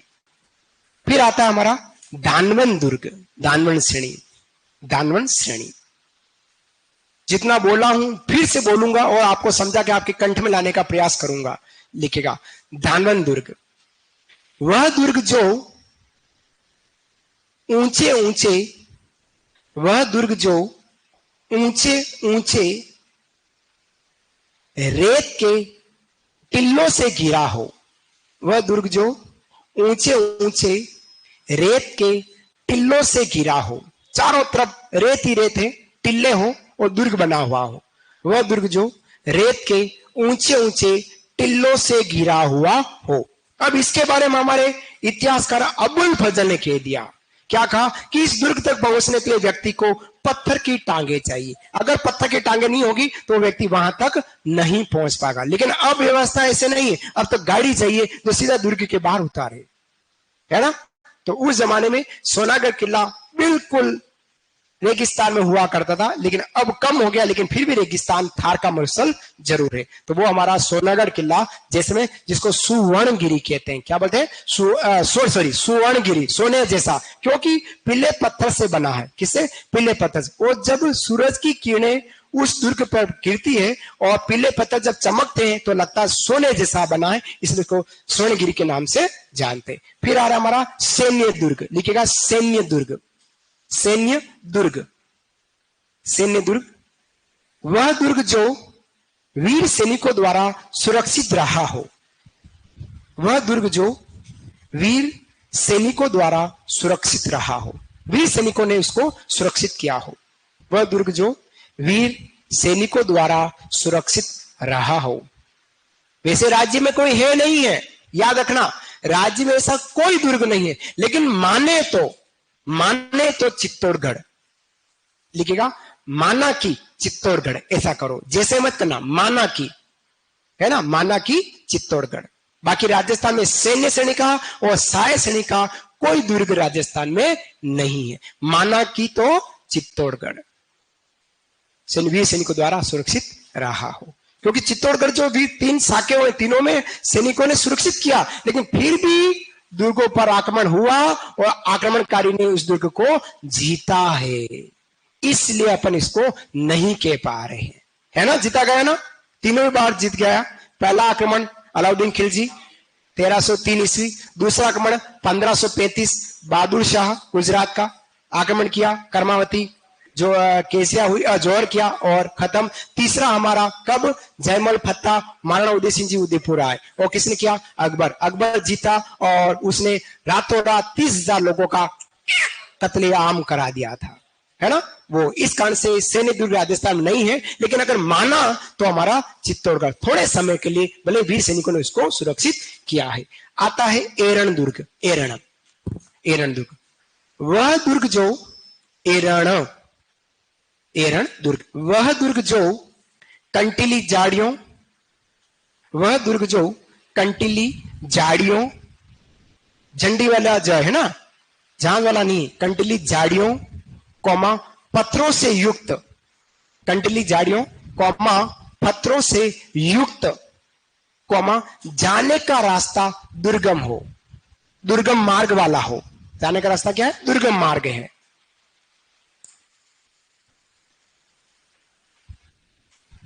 कंटीली झाड़ियों पत्थरों से युक्त, जाने का रास्ता दुर्गम हो, दुर्गम का मतलब कठिन रास्ता जाने का, जैसे रणथंभौरगढ़ सवाई माधोपुर, रणथंभौरगढ़ सवाई माधोपुर जो हमारा चित्तौड़ का छोटा भाई कहलाता है, रणथंभौरगढ़ सवाई माधोपुर।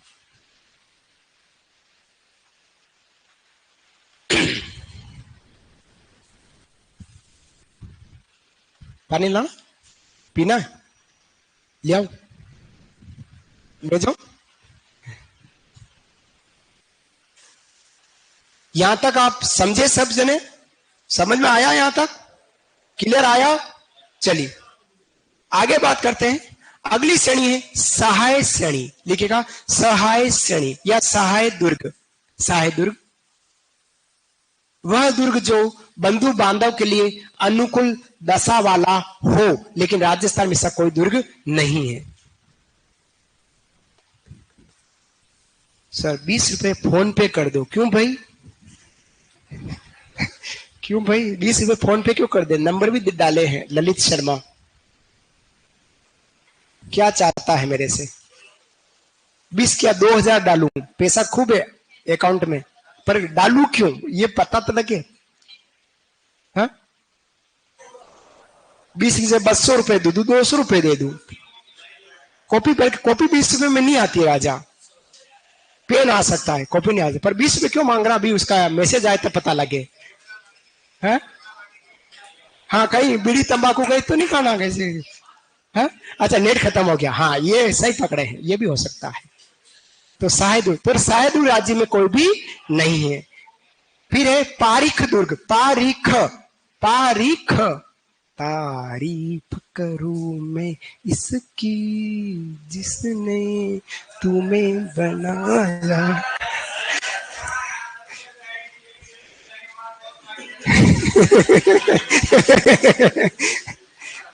आप मेरे को बहुत अच्छे लगे भैया, सच्ची। पारीख दुर्ग, पारीख दुर्ग क्या है, वह दुर्ग जो चारों ओर से गहरी खाई से घिरा हुआ हो, केवल एक रास्ता हो, बाकी चारों तरफ क्या है, गहरी खाई हो, रास्ता एक ही हो और चारों तरफ क्या है, गहरी खाई हो। वह दुर्ग जो चारों ओर से गहरी खाई से घिरा, खाई में ख और पारीख में ख, ख ख बराबर खा ई, है ना, दीर्घ संधि में अ धन अ बराबर आ, तो ख धन अ, ख धन ख बराबर खा, हो गया आपके सामने दीर्घ संधि, खाई। ठीक है, कौन सा है? लोहागढ़ दुर्ग भरतपुर, लोहागढ़ दुर्ग, पारिक श्रेणी का लोहागढ़ दुर्ग, पारिख, बराबर चल रहे हैं, घबराए नहीं, है ना, पारिक श्रेणी का।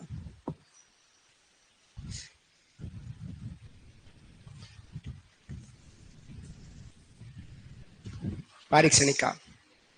ठीक है, फिर आता है पारिध, पारिध, पारिध, पारिध, ध में आता है वह दुर्ग जो मिट्टी, ईंट, पत्थर से बनी मजबूत दीवारों से सुरक्षित हो, चारों तरफ दीवार हो, दीवारों से सुरक्षित हो। कहीं कहीं तो 2 दीवारें हैं, कहीं कहीं लंबी लंबी दीवारें हैं।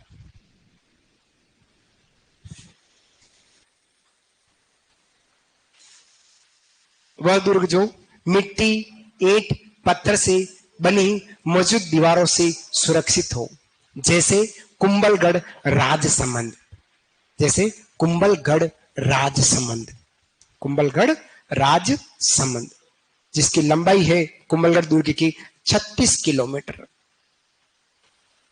हाँ जी, हाँ, दीवार की, कुंभलगढ़ की दीवार ही उसी की लंबाई।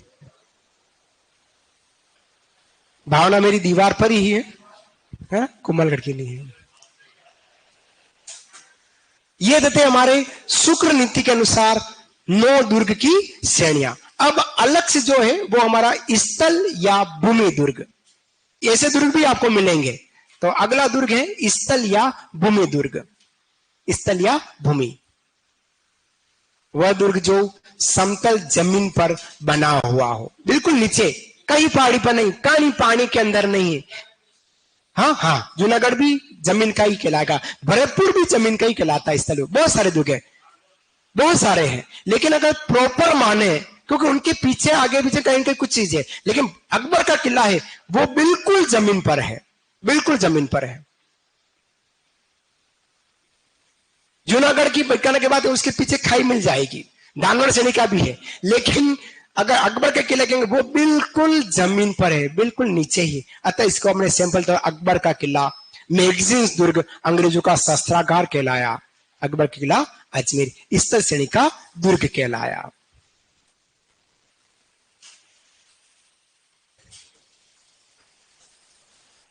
अब हम 5 मिनट का ब्रेक ले ले, क्या चलने दूं क्लास? नहीं, सुनो, ब्रेक मत लो, चल रहा। देखो यूं बेकार बिना काम से देखो बाहर जाना, यूं जाके पान तंबाकू चबा के आना मतलब नहीं है, इधर ही रहेगा है। वैसे आप नहीं चबाते, लेकिन कोई मतलब नहीं, यूं बाहर जाके हे करेंगे, क्या मतलब है? इससे अच्छा पर यहीं बैठे रहे और आगे बढ़ेंगे। जरूरत नहीं है राजा,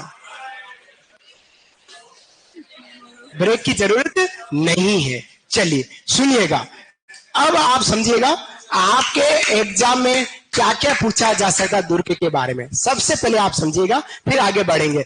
दुर्ग के बारे में अगर एग्जाम में कुछ पूछेगा तो दुर्ग किस स्थान पर है, पहला प्रश्न। स्थान का मतलब या तो कोई पहाड़ी होगी, या कोई स्थान होगा, या कोई 2 नदियां 3 नदियों का संगम होगा।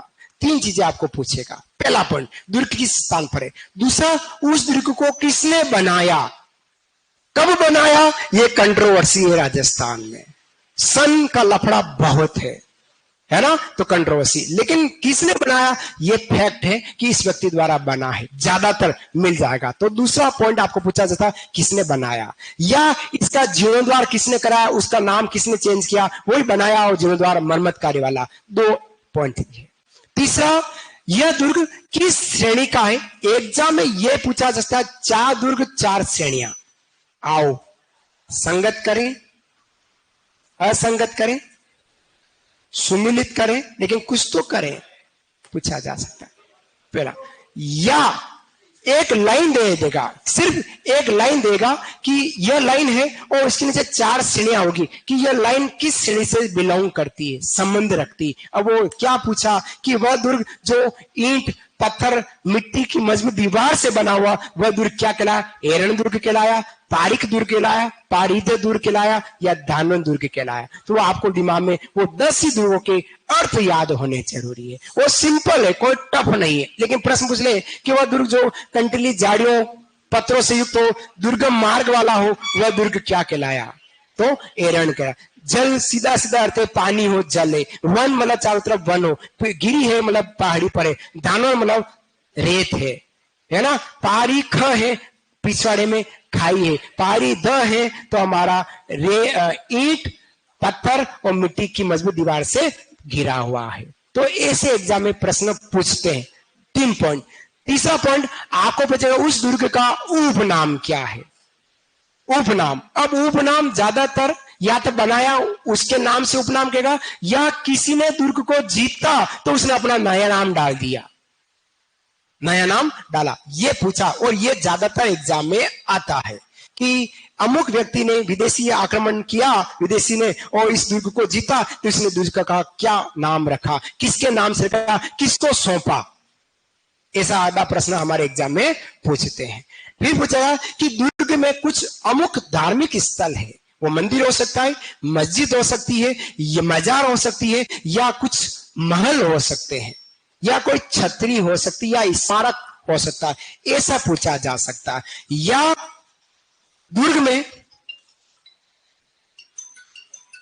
या हमारे दुर्ग में कोई साका हो गया है जहां वीरों द्वारा केसरिया किया गया हो और वीरांगनाओं द्वारा जोहर कर लिया गया हो।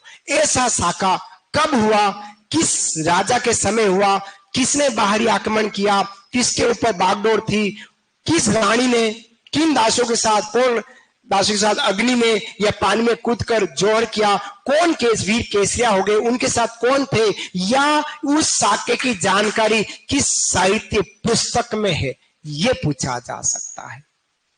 ठीक है, या छोटी मोटी कोई विशेष जानकारी। तो इन सब की जानकारी आने वाले समय में आपको दुर्गों में मिलने वाली है। ठीक है, तो हम इन दुर्गों को हमारे व्यवस्था के अकॉर्डिंग भजनलाल जी सरकार के अकॉर्डिंग पढ़ने वाले। भजनलाल जी सरकार ने राजस्थान में 7 संभाग बना रखे हैं और 41 जिले बना रखे। तो हम संभाग स्तर पर हर एक संभाग में जाएंगे और दुर्ग की ओर जाते जाते सारे दुर्ग के दर्शन कर कर हम सीधे वापस उदयपुर आ जाएंगे और रॉयल में लाकर आपको छोड़ूंगा और दुर्गों के दर्शन खत्म हो जाए। लेकिन ये चैप्टर बहुत लंबा है, लंबा चलने वाला है, घबरा जाएंगे, इतने दुर्ग हैं। लेकिन हम उन्हीं दुर्गों की चर्चा करेंगे जो हमारे मासीबो माध्यमिक शिक्षा बोर्ड कक्षा 10वीं की राजस्थान इतिहास एवं संस्कृति जो पुस्तक है उसमें दे रखे, या हिंदी ग्रंथ अकादमी जयपुर प्रकाशन की किताब में देखें ये, या राजस्थान के कोई पर्यटन स्थल पर जो फेमस है उन दुर्गों की चर्चा हमारे यहाँ करने वाले हैं। तो शुरुआत करते हैं हम उदयपुर संभाग से। तो हेडिंग डालिएगा उदयपुर संभाग, उदयपुर संभाग हेडिंग डालिएगा उदयपुर संभाग। हाँ जी, हाँ, तो क्या गुरु प्रेम रतन का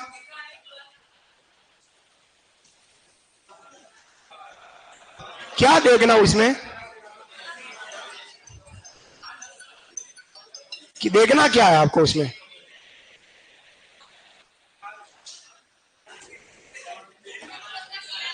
हाँ, दिखा के सुनिएगा। जैसे जैसे हम दुर्ग की तरफ जाएंगे उस दुर्ग के लाइटें बंद है। हाँ, नहीं पागल तो मैं बनाते, मैं खुद पागल हूं पर आपको पागल नहीं बनाऊंगा। मैं पागल हूं लेकिन आपको कभी पागल नहीं बनाऊंगा। आज तक न तो बनाया है ना आने वाले समय में बनाने वाला हूं। ठीक है, बात करेंगे उदयपुर संभाग। जैसे जैसे दुर्ग की ओर आएंगे जीजी और वैसे प्रेम रतन धनपायो का दुर्ग देखेंगे। वाह बेटा दिखा दो, जीजी के लिए दिखाई दो। तो जो जीजी कक्षा में आज तक नहीं बोली वो कह रही दिखाई दो ना, क्या करता है। तो क्या देखना, अब मेरे को ये बताइएगा क्या देखना है। तो उसमें क्या देखना, प्रेम रतन दरबार में कौन सा सीन देखना वो देख ले।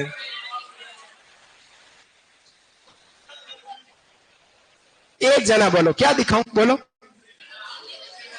किले वगैरह। तो एकदम एक का एक पूरी मूवी देखेंगे तभी मालूम पड़ेगा कि यह किला किस जगह है, क्योंकि पूरी मूवी में आपको वो पूरे किले की शूटिंग तो वहां उसमें हुई नहीं, कुछ ही बात उसमें की गई है ना। तो हम उस किले को देखते हैं, जैसे चित्तौड़गढ़ की बात करते हैं तो चित्तौड़गढ़ देख लेते हैं।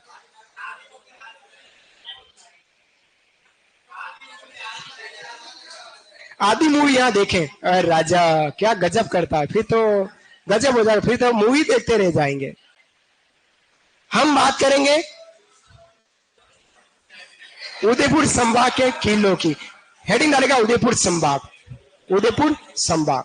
और उदयपुर संभाग में एक फेमस किला है जो अंग्रेजों के जमाने में काला पानी कहलाता था, उसकी बात करेंगे। तो लिखेगा उदयपुर संभाग और सबसे पहला लिखना सराड़ा किला, सराड़ा किला, सराड़ा किला। उससे पहले सुनिएगा, उससे पहले हमारे देखो, उससे पहले हमारे राजस्थान कुछ ऐसे स्थल है जिनको यूनेस्को ने अपनी विश्व धरोहर सूची में शामिल किया। ये सब चीजें आपको आने वाले समय मिल जाएगी। समझना, राजस्थान में कुछ ऐसी इमारतें हैं, कुछ ऐसी वस्तुएं हैं, कुछ ऐसे नृत्य हैं अमूर्त और मूर्त सूची में शामिल किए गए। तो सबसे पहले हम बात करें 2013 की। यह प्रश्न सेकंड ग्रेड का एग्जाम पूछा है कि राजस्थान के कुल कितने किलों को या किन किन किलों को यूनेस्को की मूर्त धरोहर सूची में शामिल किया गया है। तो मूर्त धरोहर सूची में 21 जून 2013 जो अभी आने वाला है ना। तो राजस्थान के 6 किलों को, कितने 6 किलो, किलो मतलब दुर्ग को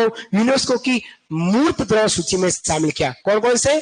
चित्तौड़गढ़, चित्तौड़ है, कुंभलगढ़, राजसमंद है, सोनारगढ़, जैसलमेर है, रणथंभौरगढ़, सवाईमाधोपुर, गागरोन किला, झालावाड़ और आमेर का किला जयपुर। हाँ, वो शॉर्टकट में आप गाजर, चीकू, आम कुछ भी कहें, लेकिन ये 6 नाम जरूर याद रखने हैं। चित्तौड़गढ़, कुंभलगढ़, सोनारगढ़, रणथंभौरगढ़, चार तो गढ़ नाम से, गागरोन और आमेर किला, गागरोन और आमेर किला याद रखना। जरूर नहीं आवे, लेकिन दिमाग में जरूर रहना चाहिए।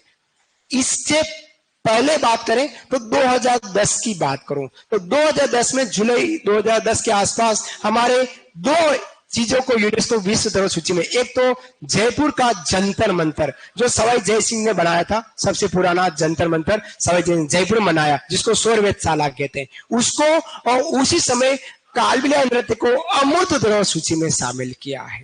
ठीक है, 2013 के बाद की बात करूं 2019 में जयपुर शहर के परकोटे को शामिल किया है। क्लियर? लेकिन कल की न्यूज, कल 9 जून था, सॉरी 5 जून था, कल हमारे राजस्थान के 4 ऐसे स्थल हो गए हैं जो रामसर साइट में शामिल हो चुके हैं। 4 स्थल आ चुके हैं। ये करंट जीके का प्रश्न ज्योग्राफी के नाम से आएगा और आएगा, छपेगा। सबसे पहला केवलादेव अभ्यारण्य 1981, सेकंड है सांबर जयपुर 1990, वो है अभी, वरना एक तो उदयपुर का मेनार गांव जो बिल्कुल बड्डेवर के निकट पड़ता है, जहां पे मेनारिया जाति के लोग सबसे ज्यादा थे। उसी मेनार गांव में तलवारों की घेर होती है। वो मेनार गांव में एक तालाब है जहां विदेशी पक्षी उस तालाब में आते हैं, वो मेनार गांव। और तीसरा खिंचन, जो फलोदी जिले में, वो खिंचन वही स्थान जो कूर्जा पक्षी इधर आता है। संदेश भेजा जाता है वीरणी द्वारा कि हे कूर्जा, तू तेरे देश जाए तो मेरा पति तेरे देश में बैठा हुआ है, काम करा, उसको संदेश भेजना, मैं तेरा इंतजार कर रही हूं। तो 4 रामसर साइट याद रखना। ऑल ओवर बात करें हिंदुस्तान स्तर पर तो कल तक की न्यूज में 91 स्थल रामसर सूची में शामिल हुए।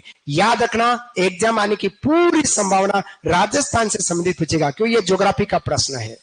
ठीक है, हाँ राजा, 91 है इक्राणु। चलिए, सबसे पहले उदयपुर संभाग में बात करते हैं, सराड़ा किला की बात करते हैं। हेडिंग डालेगा सराड़ा किला, सराड़ा किला क्या? यूनेस्को वाला लिखना यूं तो लिखो, यूनेस्को वाला लिख लो, सारे लिख लो, कोई बात नहीं, लिख लीजिएगा, सारे लिख लीजिएगा। तो सबसे पहले लिखेगा जून 2013 में यूनेस्को द्वारा विश्व धरोहर सूची में शामिल राज्य के दुर्ग। ठीक, इसके नीचे लिख लो सरड़ा किला काट दो, कोई बात नहीं। और ये 6 दुर्गों के नाम लिख लीजिएगा। काफी सारे दुर्गों पर डाक टिकट जारी हुए हैं, किस वर्ष हुए हैं और कितने रुपए के हुए हैं, ये भी आज की तारीख में करंट मार्क के प्रश्न पूछ लिया जाता है ना। तो डाक टिकट की भी बात करेंगे आने वाले समय में। तो जून 2013 में यूनेस्को द्वारा 6 दुर्गों को शामिल किया गया है।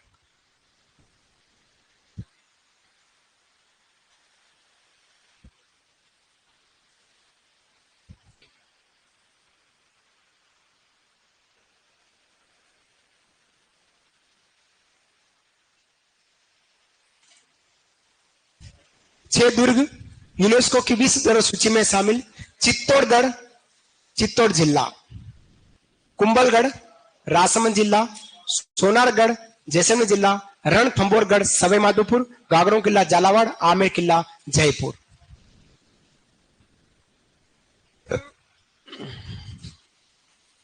वादा है हाथ दर्द नहीं होंगे, पर सारी जानकारी आपको मिलेगी, घबराना मत, बस है ना, समझने का प्रयास करना।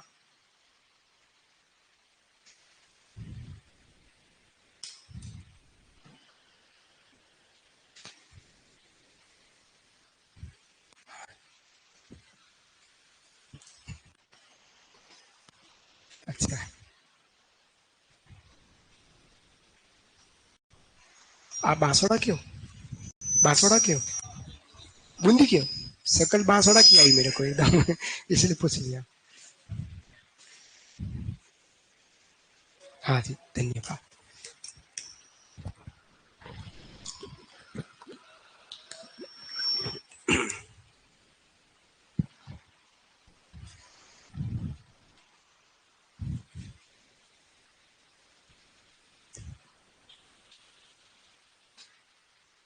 छह दुर्ग यूनेस्को की विश्व धरोहर सूची में शामिल राज्य के 21 जून 2013।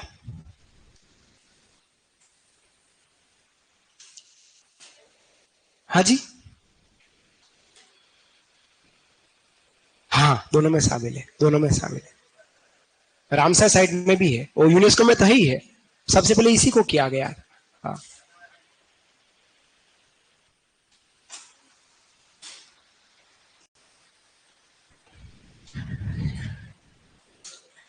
जी, लाइटें बंद है, नहीं आई है, वो भी नहीं चल रहा, स्क्रीन भी नहीं, लाइट बंद क्यों?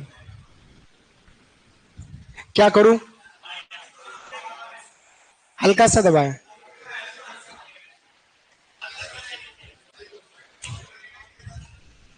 कहाँ चला है?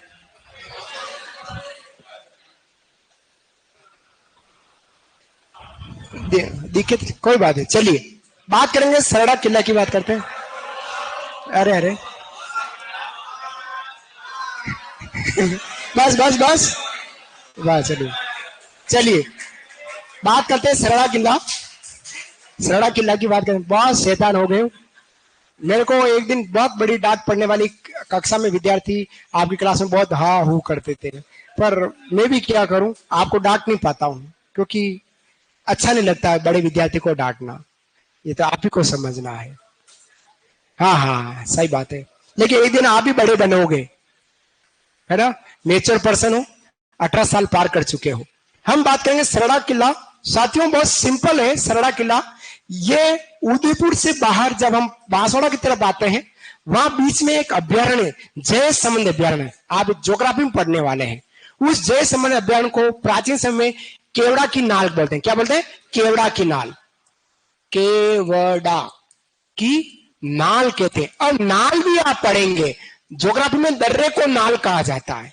जितने दर्रे होते हैं खाइए, उनको क्या बोलते हैं? नाल। तो केवड़ा, केवड़ा वृक्ष जो हम बोलते हैं, केवड़े की नाल कहलाता है। उस नाल में यह हमारा सरड़ा किला, पूरा नाल पार करेंगे, अभ्यारण्य पार करेंगे, उसके बाद एक किला आता है। तो अंग्रेजी जमाने में अगर किसी व्यक्ति को यहाँ बंदी बना दिया, वो दोबारा वापस उदयपुर मेवाड़ नहीं आ सकता, क्योंकि बीच में पड़ता है जंगल। वो अगर बाहर निकल भी गया तो जंगल में जो जानवर है उसको खा जाएंगे। ऐसा आज भी है। रात को जब हम उदयपुर से बांसवाड़ा, बांसवाड़ा उदयपुर आते हैं, तो बीच में सड़क है, रात को लगभग 11:30-12 बजे के बाद पेंथर आते हैं पानी पीने के लिए, जंगल से आते हैं, मैंने लाइव देखा है। ऐसे आपको रणथंभौर में मिल जाए, सॉरी रणकपुर में मिल जाएगा।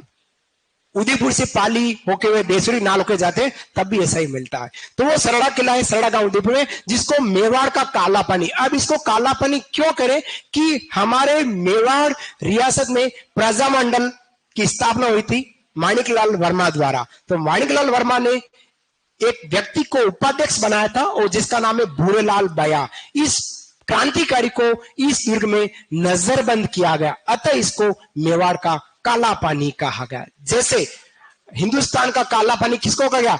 अंडमान निकोबार, जहां वीर सावरकर साहब को बंदी बना। वीर सावरकर साहब 2 बार आ गए इधर वापिस रिटर्न, पानी में तैर के आ गए थे। ऐसे काला पानी की सजा हुआ करती थी। तो यहाँ कोई ब्लैक पानी नहीं है, सजा को काला पानी कहते हैं, है ना। तो वो काला पानी सरड़ा का किला कहलाता है। छोटी सी जानकारी लिख लीजिएगा इसको। सरड़ा किला, सरड़ा गांव उदयपुर, उपनाम मेवाड़ का काला पानी।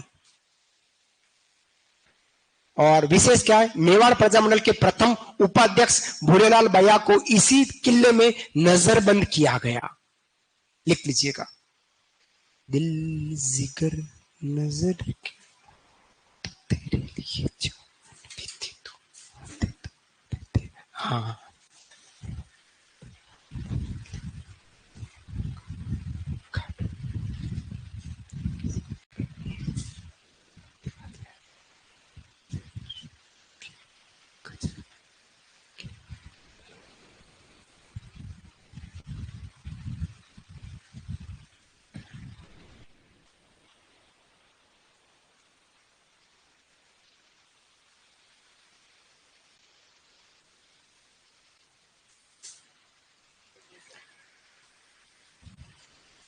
लिखा। हाँ,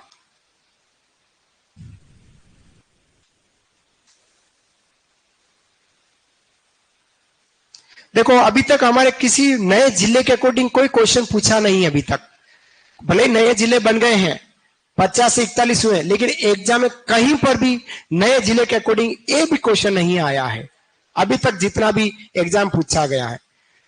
सरड़ा किला अगर पुराने जिले के अकॉर्डिंग है तो उदयपुर है, और नए जिले के अकॉर्डिंग कह देंगे तो यह हमारा सोलुम्बर जिला हो जाएगा। क्या हो जाएगा? सोलुम्बर जिले में आ जाएगा। नया जिले के अकॉर्डिंग है तो सोलुम्बर, बाकी पुराने जिले के अकॉर्डिंग हमारा उदयपुर कहला रहा है।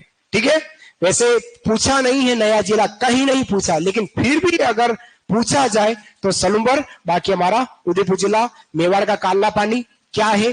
केवड़ा की नाल, या हम इसको बोलेंगे जय संबंध अभ्यारण्य। अभयारण्य, ये अभयारण्य शब्द सही लिखा मैंने? हाँ, अभयारण्य, अभय धन अरण्य, इसमें भी दीर्घ संधि हो गई है, अधन अ बराबर आ, अभयारण्य। चलिए, तो नजरबंद यहां किया गया। अब अगला किला है जो उदयपुर सिटी में है। क्या है? कहां लिखे? क्वेश्चन में कहीं भी लिखो ना, केवड़े की नाल या जयसमय अभ्यारण्य। हाँ, मिल जाए तो जरूर देखते हैं। एक छोटे भैया ने पहली बार कहा है कि फोटो दिखा दो, तो इसको देख ही लेते हैं। कुछ भाई लोग बोला तो है सराडा किला।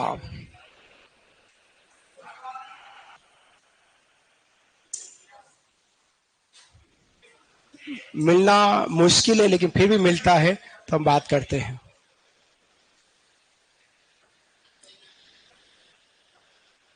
खंडर अवस्था में है।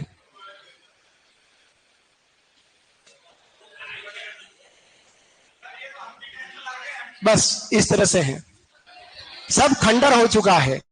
नई नई कुछ मकान बन गए, वो बाहर की ओर है, ये दीवार है, दीवार के अंदर है। दूसरा देखते हैं।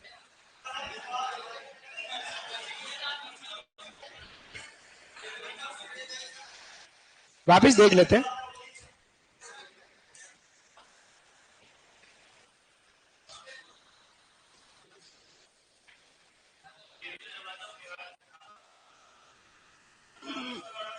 अरे डाला वही आया है।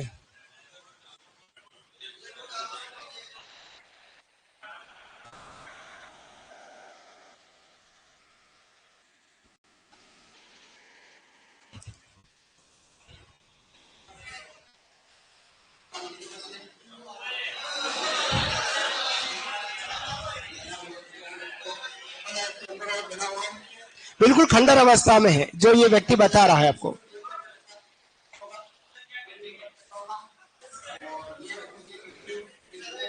खंडर अवस्था में कुछ भी देखने लायक कुछ नहीं, कोई दर्शनीय स्थल नहीं यहाँ पे। अब उदयपुर सिटी में, उदयपुर सिटी वाला जरूर किला हम देखेंगे। उदयपुर सिटी में एक किला है जो महाराणा सज्जन सिंह जी ने अपने ऐशो आराम के लिए बनाया। वो जो किला है वो किला था हमारा सज्जनगढ़ किला। कौन सा है? सज्जनगढ़ किला। हेडिंग डालेगा सज्जनगढ़ किला, सज्जनगढ़ किला। सेकंड किला लिखिएगा सज्जनगढ़ किला। केवड़े की नाल को भी लिख लीजिएगा। सज्जनगढ़ किला की बात करेंगे। आप लोग गए सज्जनगढ़ किला?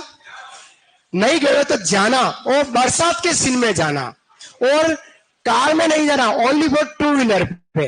पीछे अपना दोस्त बैठा हो और फिर बरसात, थोड़ी सी बरसात हो गई हो, वो पहाड़ हरा हरा हो, और फिर आप जाओ घाटी में यूं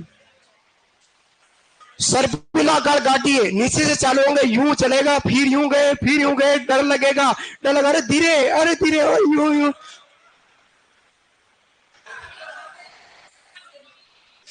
मैं गया हूं, बहुत बार गया हूं।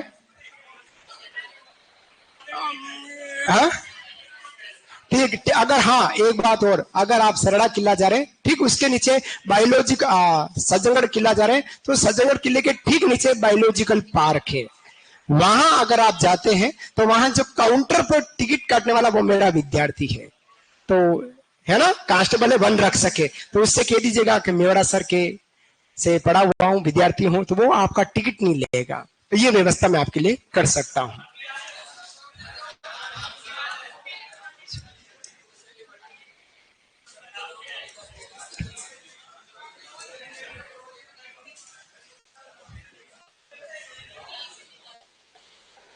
गलत आ गया।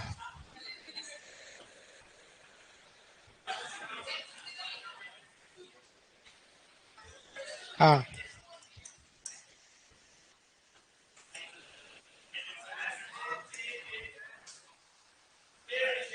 हाँ हाँ हाँ देखते हैं।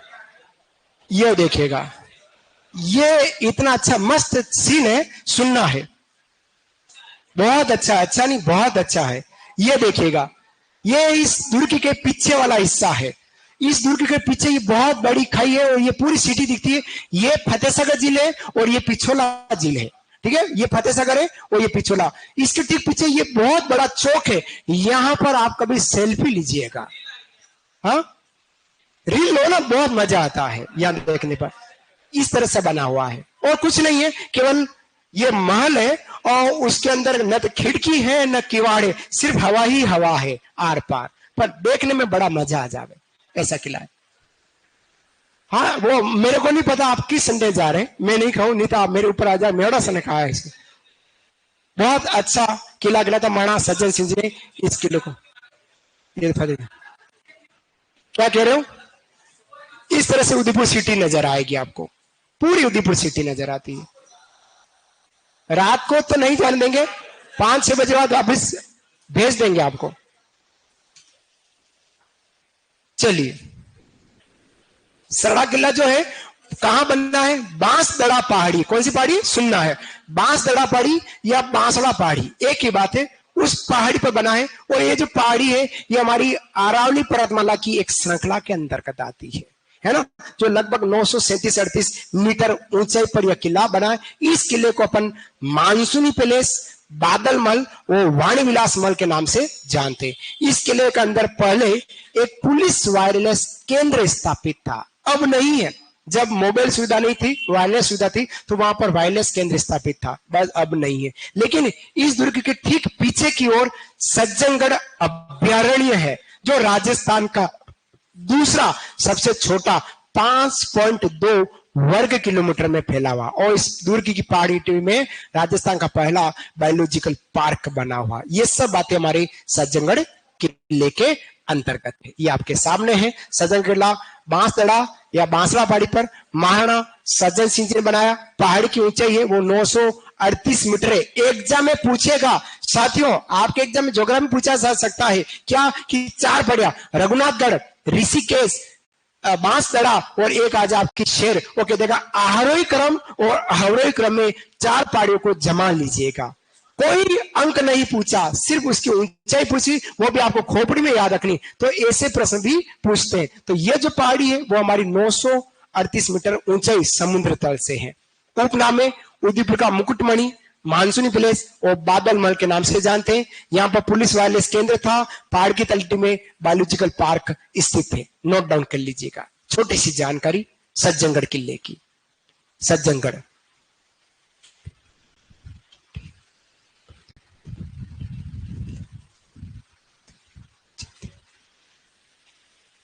और कभी उदयपुर आओ तो जरूर आना है ना। ऑनलाइन विद्यार्थियों को कह रहा हूं, उदयपुर आओ तो अपने घर जरूर आना।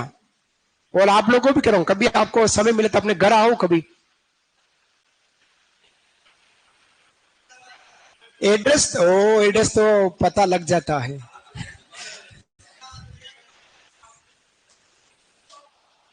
नहीं चला दो।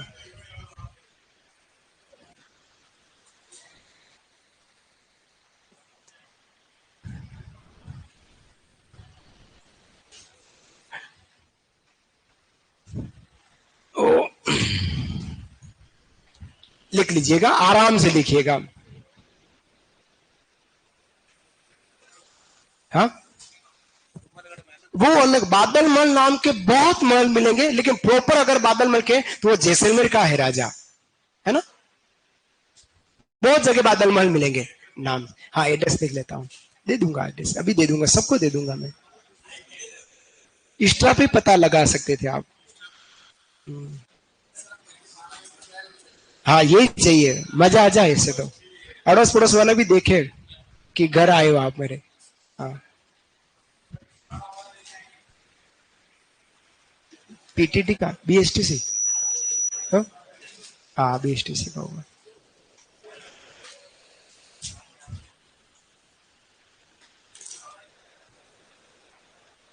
हाँ, संतों की पर्ची एक। हाँ, पर्ची से घोड़लिया, ये पशु में एक लोकनाट्य, पशु के इसके दाग लगाने का सही है। वो कलाबूत में घनों को पिरोने का तार।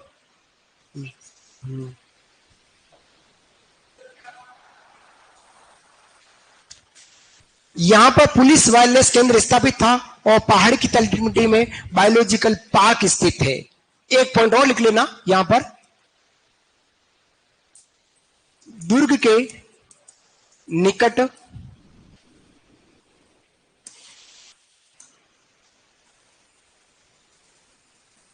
सज्जनगढ़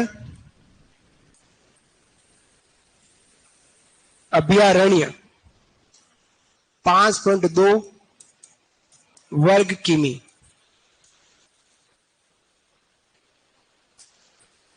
फैला हुआ है। फैला हुआ है दुर्ग के निकट।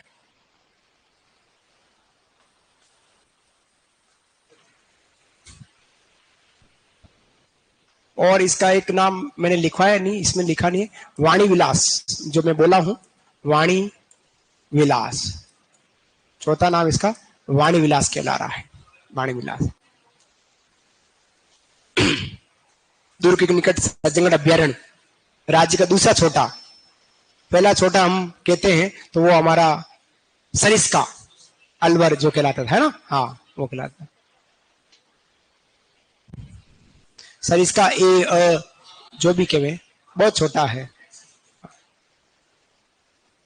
अब हम ऐसे किले की बात करेंगे जो सबसे बड़ा किला कहला रहा है, राजस्थान का लिविंग फोर्ट कहलाता है। राजस्थान का लिविंग फोर्ट कहला रहा है, राज्य का पहला लिविंग फोर्ट कहला रहा है, आवासीय किला कहलाता है। सरी दुर्गों का दुर्गापति किला जो कहला रहा है, चित्रकूट कहते हैं, मालवा का प्रवेश द्वार कहते हैं, दक्षिणी पूर्वी प्रवेश द्वार कहलाता है। वह जो किला है ये हमारा चित्तौड़गढ़, गढ़ तो चित्तौड़गढ़, बाकी सब गढ़ैया। इसके बहुत सारे दर्शनीय स्थल है। दो भाई कल परसों जाके आए हैं। हाँ, आप जाके आगे बेटा, किस पर गए? अच्छा, ऊंट तो उधर है ही नहीं।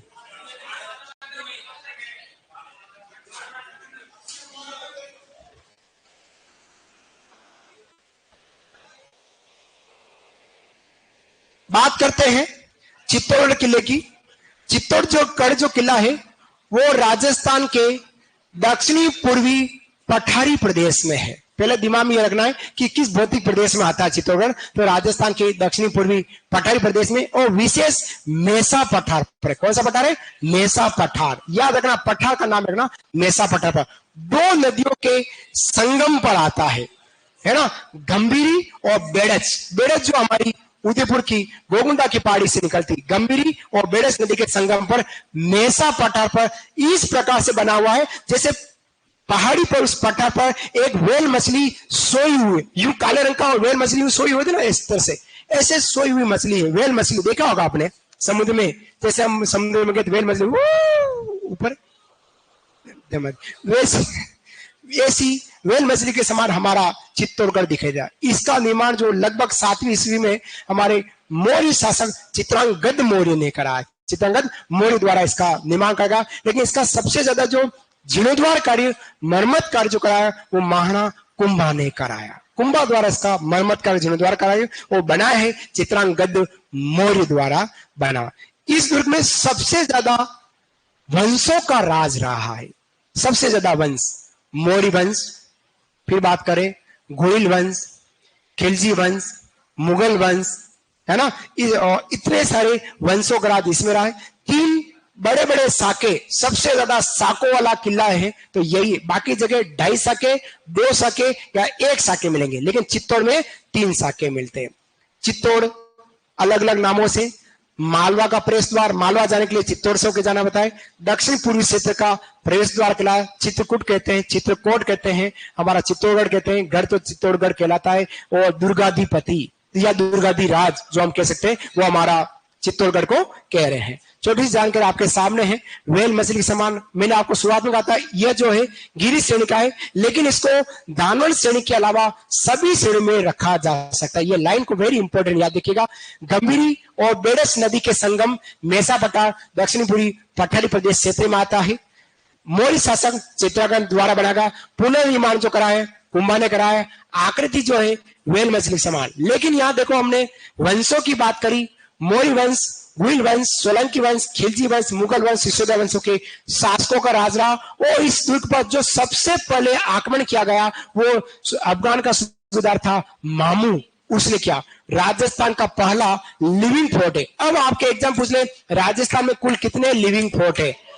तो राजस्थान में लिविंग फोर्टों की संख्या की बात करें तो पहला है चित्तौड़गढ़, दूसरा है सोनागढ़, तीसरा है लोहागढ़ और चौथा है कुंभलगढ़।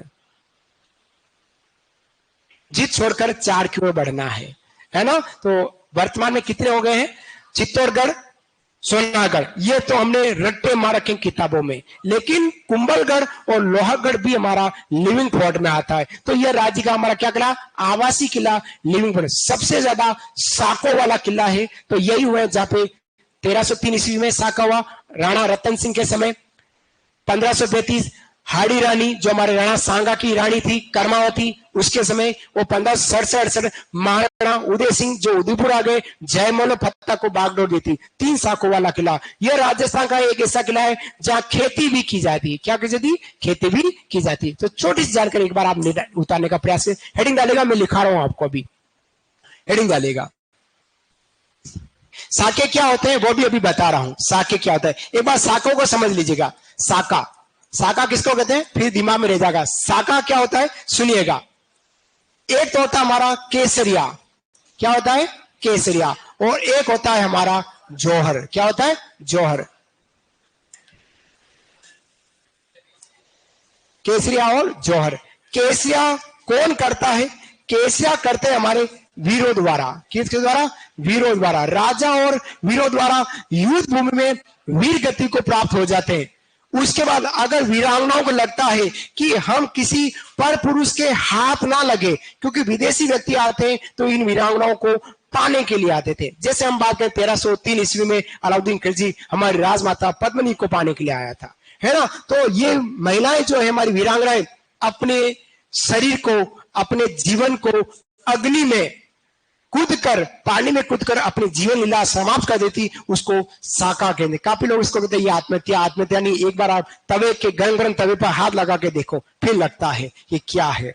फिर आप कहते अग्नि में कूद गए, अरे अग्नि में कूदने के बाद भी कम से कम 1-1.5 घंटे तक वो व्यक्ति जिंदा रहता है, मरता नहीं है, एकदम नहीं जलता है। जीवित व्यक्ति एकदम नहीं जलता है, मृत व्यक्ति जल जाएगा आधे घंटे में। जीवित तो जब आप देख रहे हो, जीवित व्यक्ति जब जलता था उसको कितनी यातनाएं होती थी, तब जाके हमारी वीरांगना द्वारा जोहर होता था। तो ये वीर और वीरांगना दोनों में, वीर द्वारा केसिया हो गया, वीरांगना द्वारा जोहर हो गया, तो उसको अपन क्या बोलते हैं, साका कहते हैं। ये ऐसे राजस्थान में साके थे, ऐसी वीर भूमि है। तो हम बहुत भाग्यशाली, हम राजपूताना क्षेत्र के निवासी हैं, है ना, हम राजपूताना क्षेत्र के निवासी। चलिए ये लिखेगा छोटी जानकारी।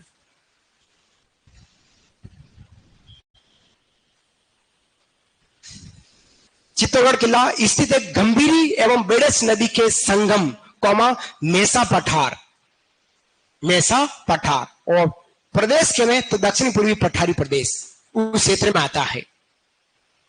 मेसा पठार निर्माता है मौर्य वंशी शासक रहा है चित्रांगद, या चित्रांग मौर्य या चित्रांगद मौर्य। कहीं द मिलेगा, कहीं द नहीं मिलेगा, बात एक ही है मासीबो की किताब के अनुसार। पुनर्निर्माण जो करा, मरम्मत कार्य करा महाराणा कुंभा द्वारा।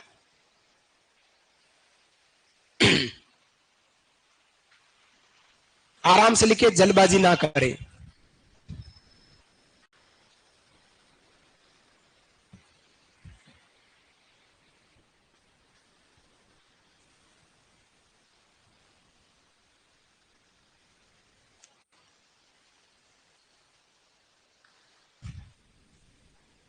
आकृति इसकी वेल मछली के समान, दुर्ग की आकृति है वेल मछली के समान, है ना। दुर्ग की आकृति कैसी, वेल मछली के समान। जैसे पठार पे एक वेल मछली, बड़ी सी मछली सोई हुई हो, पानी से बाहर निकाले, आराम से धूप सेक रही हो, ऐसा दिखता है, वेल मछली के समान दिखता है। श्रेणी में पहाड़ी पर बना है, दो नदियों के संगम पर, तो ये मिलाकर केवल गिरी श्रेणी का है, लेकिन बाकी दानव श्रेणी के अलावा सभी श्रेणी में रखते हैं। ये बात वेरी इंपॉर्टेंट है, ये वाली बात वेरी इंपॉर्टेंट, ये वाली बात वेरी इंपॉर्टेंट कि दानव श्रेणी के अलावा इसको सभी श्रेणी में रखा जाता है या रखा जा चुका है। बाकी श्रेणी गिरी कह रहे हैं, पहाड़ी पर है। दो भाई कल जाके आए हैं, कल परसों में, तो जरूर कलेक्ट्री के सामने से होकर गए होंगे, सिटी से अंदर प्रवेश किया और मोटरसाइकिल से सीधा ऊपर चढ़े होंगे, 7 पोलों के बीच में से होते हुए आप ऊपर तक पहुंच गए होंगे। वे दुर्ग दानव श्रेणी के अलावा सभी श्रेणियों का दुर्ग है। अभी दिखाता हूं चित्तौड़गढ़, है ना मदन, अभी देखते हैं। फिर इसकी विशेष बातों की बात करें, दुर्ग पर मौर्य, गुहिल, सोलंकी, खिलजी, मुगल, सिसोदिया वंशों का शासन रहा।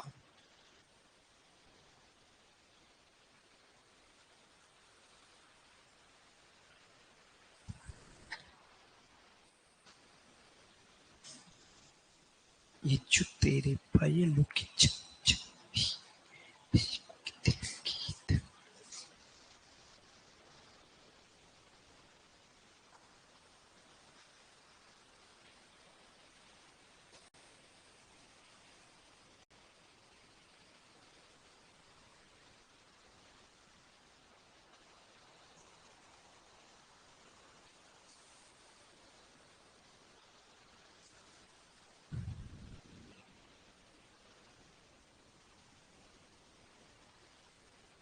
क्या आप घर के बाहर रह रहे हैं, घर के खाने का मिस कर रहे हैं, क्या बात है?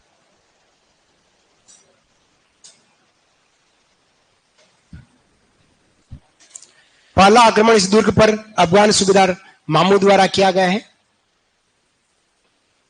आपके राजस्थान कृषि पर्यवेक्षक के अकॉर्डिंग जितनी जानकारी आपको मिलनी चाहिए वो सब जानकारी आपको मिल रही है ना। फिर हम बात करें, राज्य का पहला आवासीय किला लिविंग फोर्ट के नाम से, लिविंग मतलब रहना, लिविंग फोर्ट के नाम से जाना जा रहा है। हाँ जी, हाँ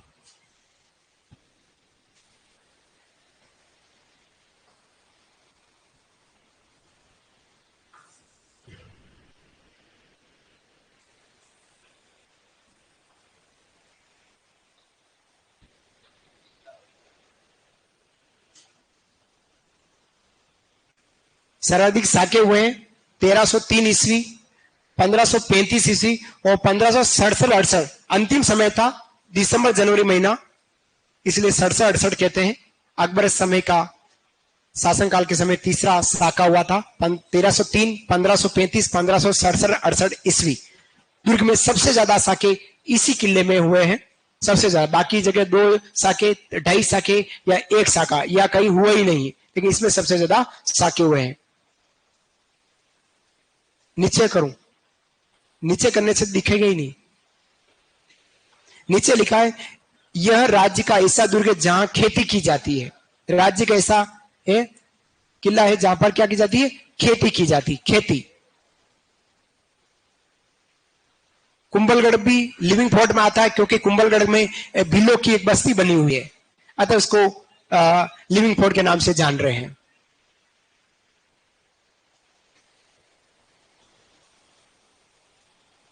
हाथ दर्द तो नहीं हुए, नहीं हुए होंगे, ऐसा नहीं होगा मेरे हिसाब से, उम्मीद है नहीं हुए होंगे। बहुत धीमे गति से चलाऊं, समझा रहा हूं।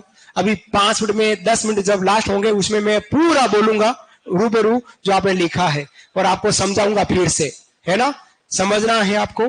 राजस्थान की दुर्ग किलों की बात करें, स्थापत्य कला की बात करें, ये टॉपिक होते ही हमारी गाड़ी सीधे उतर जाएगी।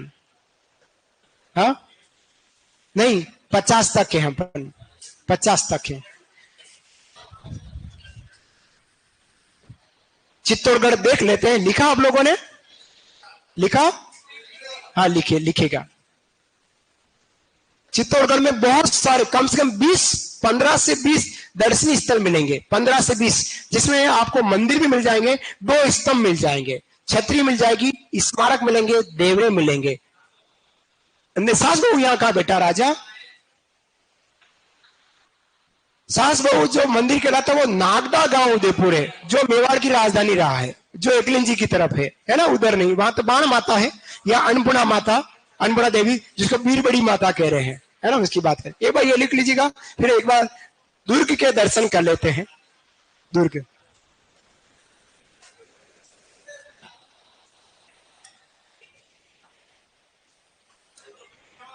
हाँ, यूट्यूब पे देखें।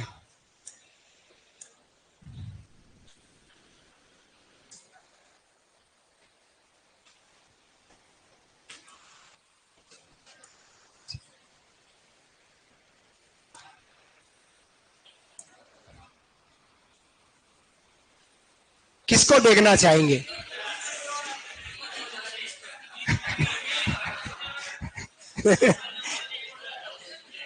पहले वीडियो पे लाता हूं, अब आप देखिएगा। बहुत जरा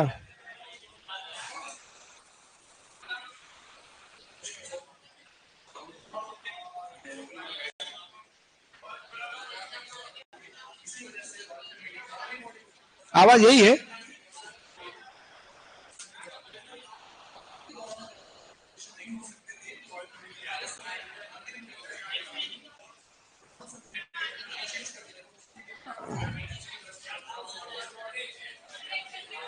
कहाँ है?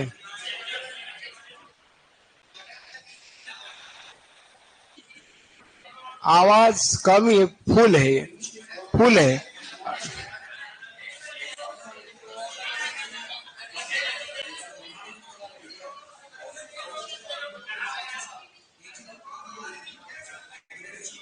अब आप सुने।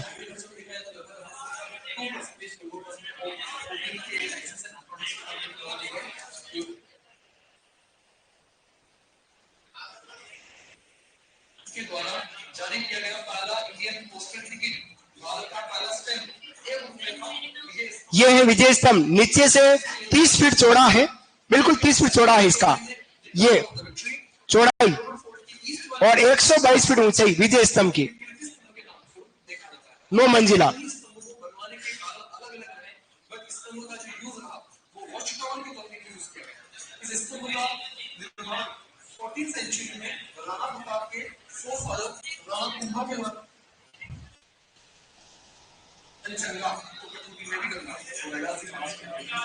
मीराबाई के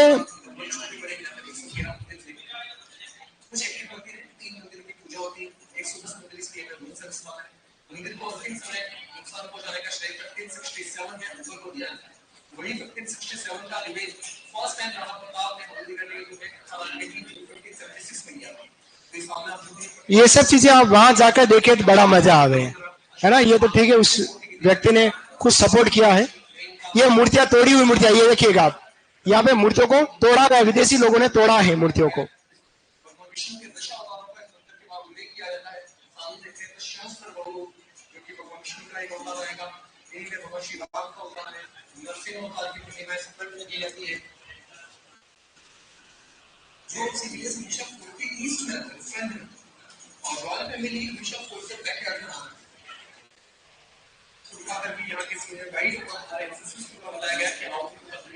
बाकी तो आप YouTube पे देखेंगे तो आपको मिल जाएगी सारी जानकारी, है ना। हाँ, ये पद्मिनी महल है जिससे चारों तरफ पानी पानी है, पद्मिनी महल था। ठीक है, बस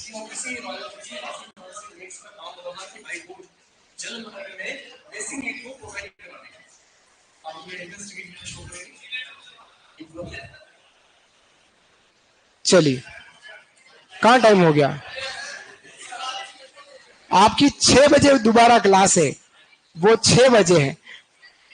5:50 में मेरी क्लास खत्म होगी, उसके बाद 10 मिनट का आपका ब्रेक है और उसके बाद आपको 6 बजे क्लास में वापस आना है। अभी बज रही 5:40, तो मैं 5 मिनट। हाँ तो ठीक है ना, कोई नहीं, चलो।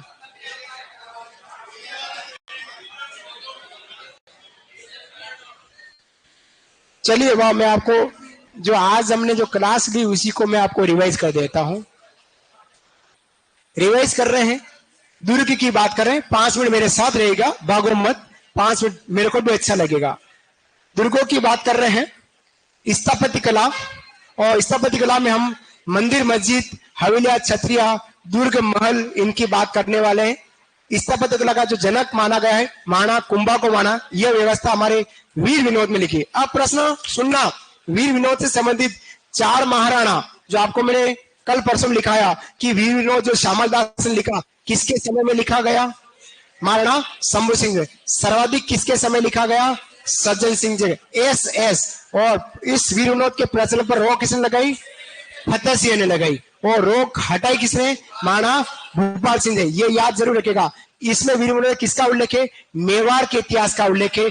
4 भागों में है, 5 जिल्दों में यह हमारा बना हुआ है वीर विनोद। उसी वीर विनोद में कहा गया कि 84 दुर्गों में से 32 दुर्गों का निर्माण हमारे महाराणा कुंभा ने कहा। अतः कुंभा को स्थापत्य कला का जनक। दुर्ग बनाने के 4 कारण: राजा द्वारा राज्य के विस्तार हेतु, प्राकृतिक आपदा आ गई तो उस समय जन, धन और पशु की रक्षा हेतु, जब बाहरी आक्रमण हो जाए तो उसमें पशु, जन और धन दोनों की रक्षा हेतु, और अगर युद्ध राजा जीत गया है तो उस लूटे गए माल को कहीं सुरक्षित रखना हो, उसके लिए इस दुर्ग का निर्माण हो किया जाए। चाणक्य उर्फ कौटिल्य उर्फ रियल नाम विष्णुगुप्त, चंद्रगुप्त मौर्य के समय प्रधानमंत्री है। उन्होंने अपनी पुस्तक अर्थशास्त्र में लिखा है कि दुर्ग 4 प्रकार के हैं जो हमारे राज्य का एक अंग कहलाता है। याद रखना, दुर्ग जो है वो राज्य का एक अंग है, और अंगों में दुर्ग को 4 भागों में बांटा है: औदक दुर्ग, गिरि दुर्ग, वन दुर्ग और दानवन दुर्ग, चाणक्य कौटिल्य के अनुसार। लेकिन शुक्ल नीति के अनुसार दुर्गों की 9 श्रेणियां हैं। उसमें से सैन्य जो दुर्ग है वो सर्वश्रेष्ठ दुर्ग की श्रेणी में आता है। अलग अलग प्रकार के दुर्ग की श्रेणी की बात करें, वह दुर्ग जो चारों तरफ से जल की विशाल राशि से घिरा हो, जल दुर्ग। वह दुर्ग जो पहाड़ी पर बना हो, पेयजल की पर्याप्त व्यवस्था हो, गिरि दुर्ग जो कंटीली झाड़ियों पत्थरों से युक्त हो, जाने आने का रास्ता दुर्गम हो। एड़न दुर्ग जो रेतीली मरुस्थल में बना हो। दानव सिंह का जिसके चारों तरफ खाई हो। पारिक दुर्ग जिसके चारों तरफ मजबूत दीवार हो। पारी ध दुर्ग जो सैनिकों द्वारा वीर सैनिकों द्वारा सुरक्षित रहा हो। सेन दुर्ग जो बंधु बांधव की अनुकूल दशा वाला हो। साहे दुर्ग कहलाता है, लेकिन सैन्य और साहे दुर्ग राजस्थान में नहीं है। एक अलग से दुर्ग है, वो स्थल दुर्ग है या भूमि दुर्ग जो समतल जमीन पर बना हुआ है, जैसे अकबर का किला मैगजींस दुर्ग अंग्रेजों का शस्त्रागार कहलाता है वह दुर्ग। फिर हमने दुर्गों की बात करें, 21 जून 2013 को यूनेस्को की विश्व धरोहर सूची में राजस्थान के 6 दुर्गों को शामिल किया है: चित्तौड़गढ़, कुंभलगढ़, सोनारगढ़ और रणथंभौरगढ़। फिर चार तक गढ़ और आमेर का किला और गागरोन किला, ये हमारे यूनेस्को की विश्व धरोहर सूची में शामिल। बाकी जानकारी आने वाली क्लास में करेंगे। तब तक के लिए राधे राधे, शाम मिला दे, धन्यवाद। फिर यहाँ आप लोग, ठीक है, धन्यवाद।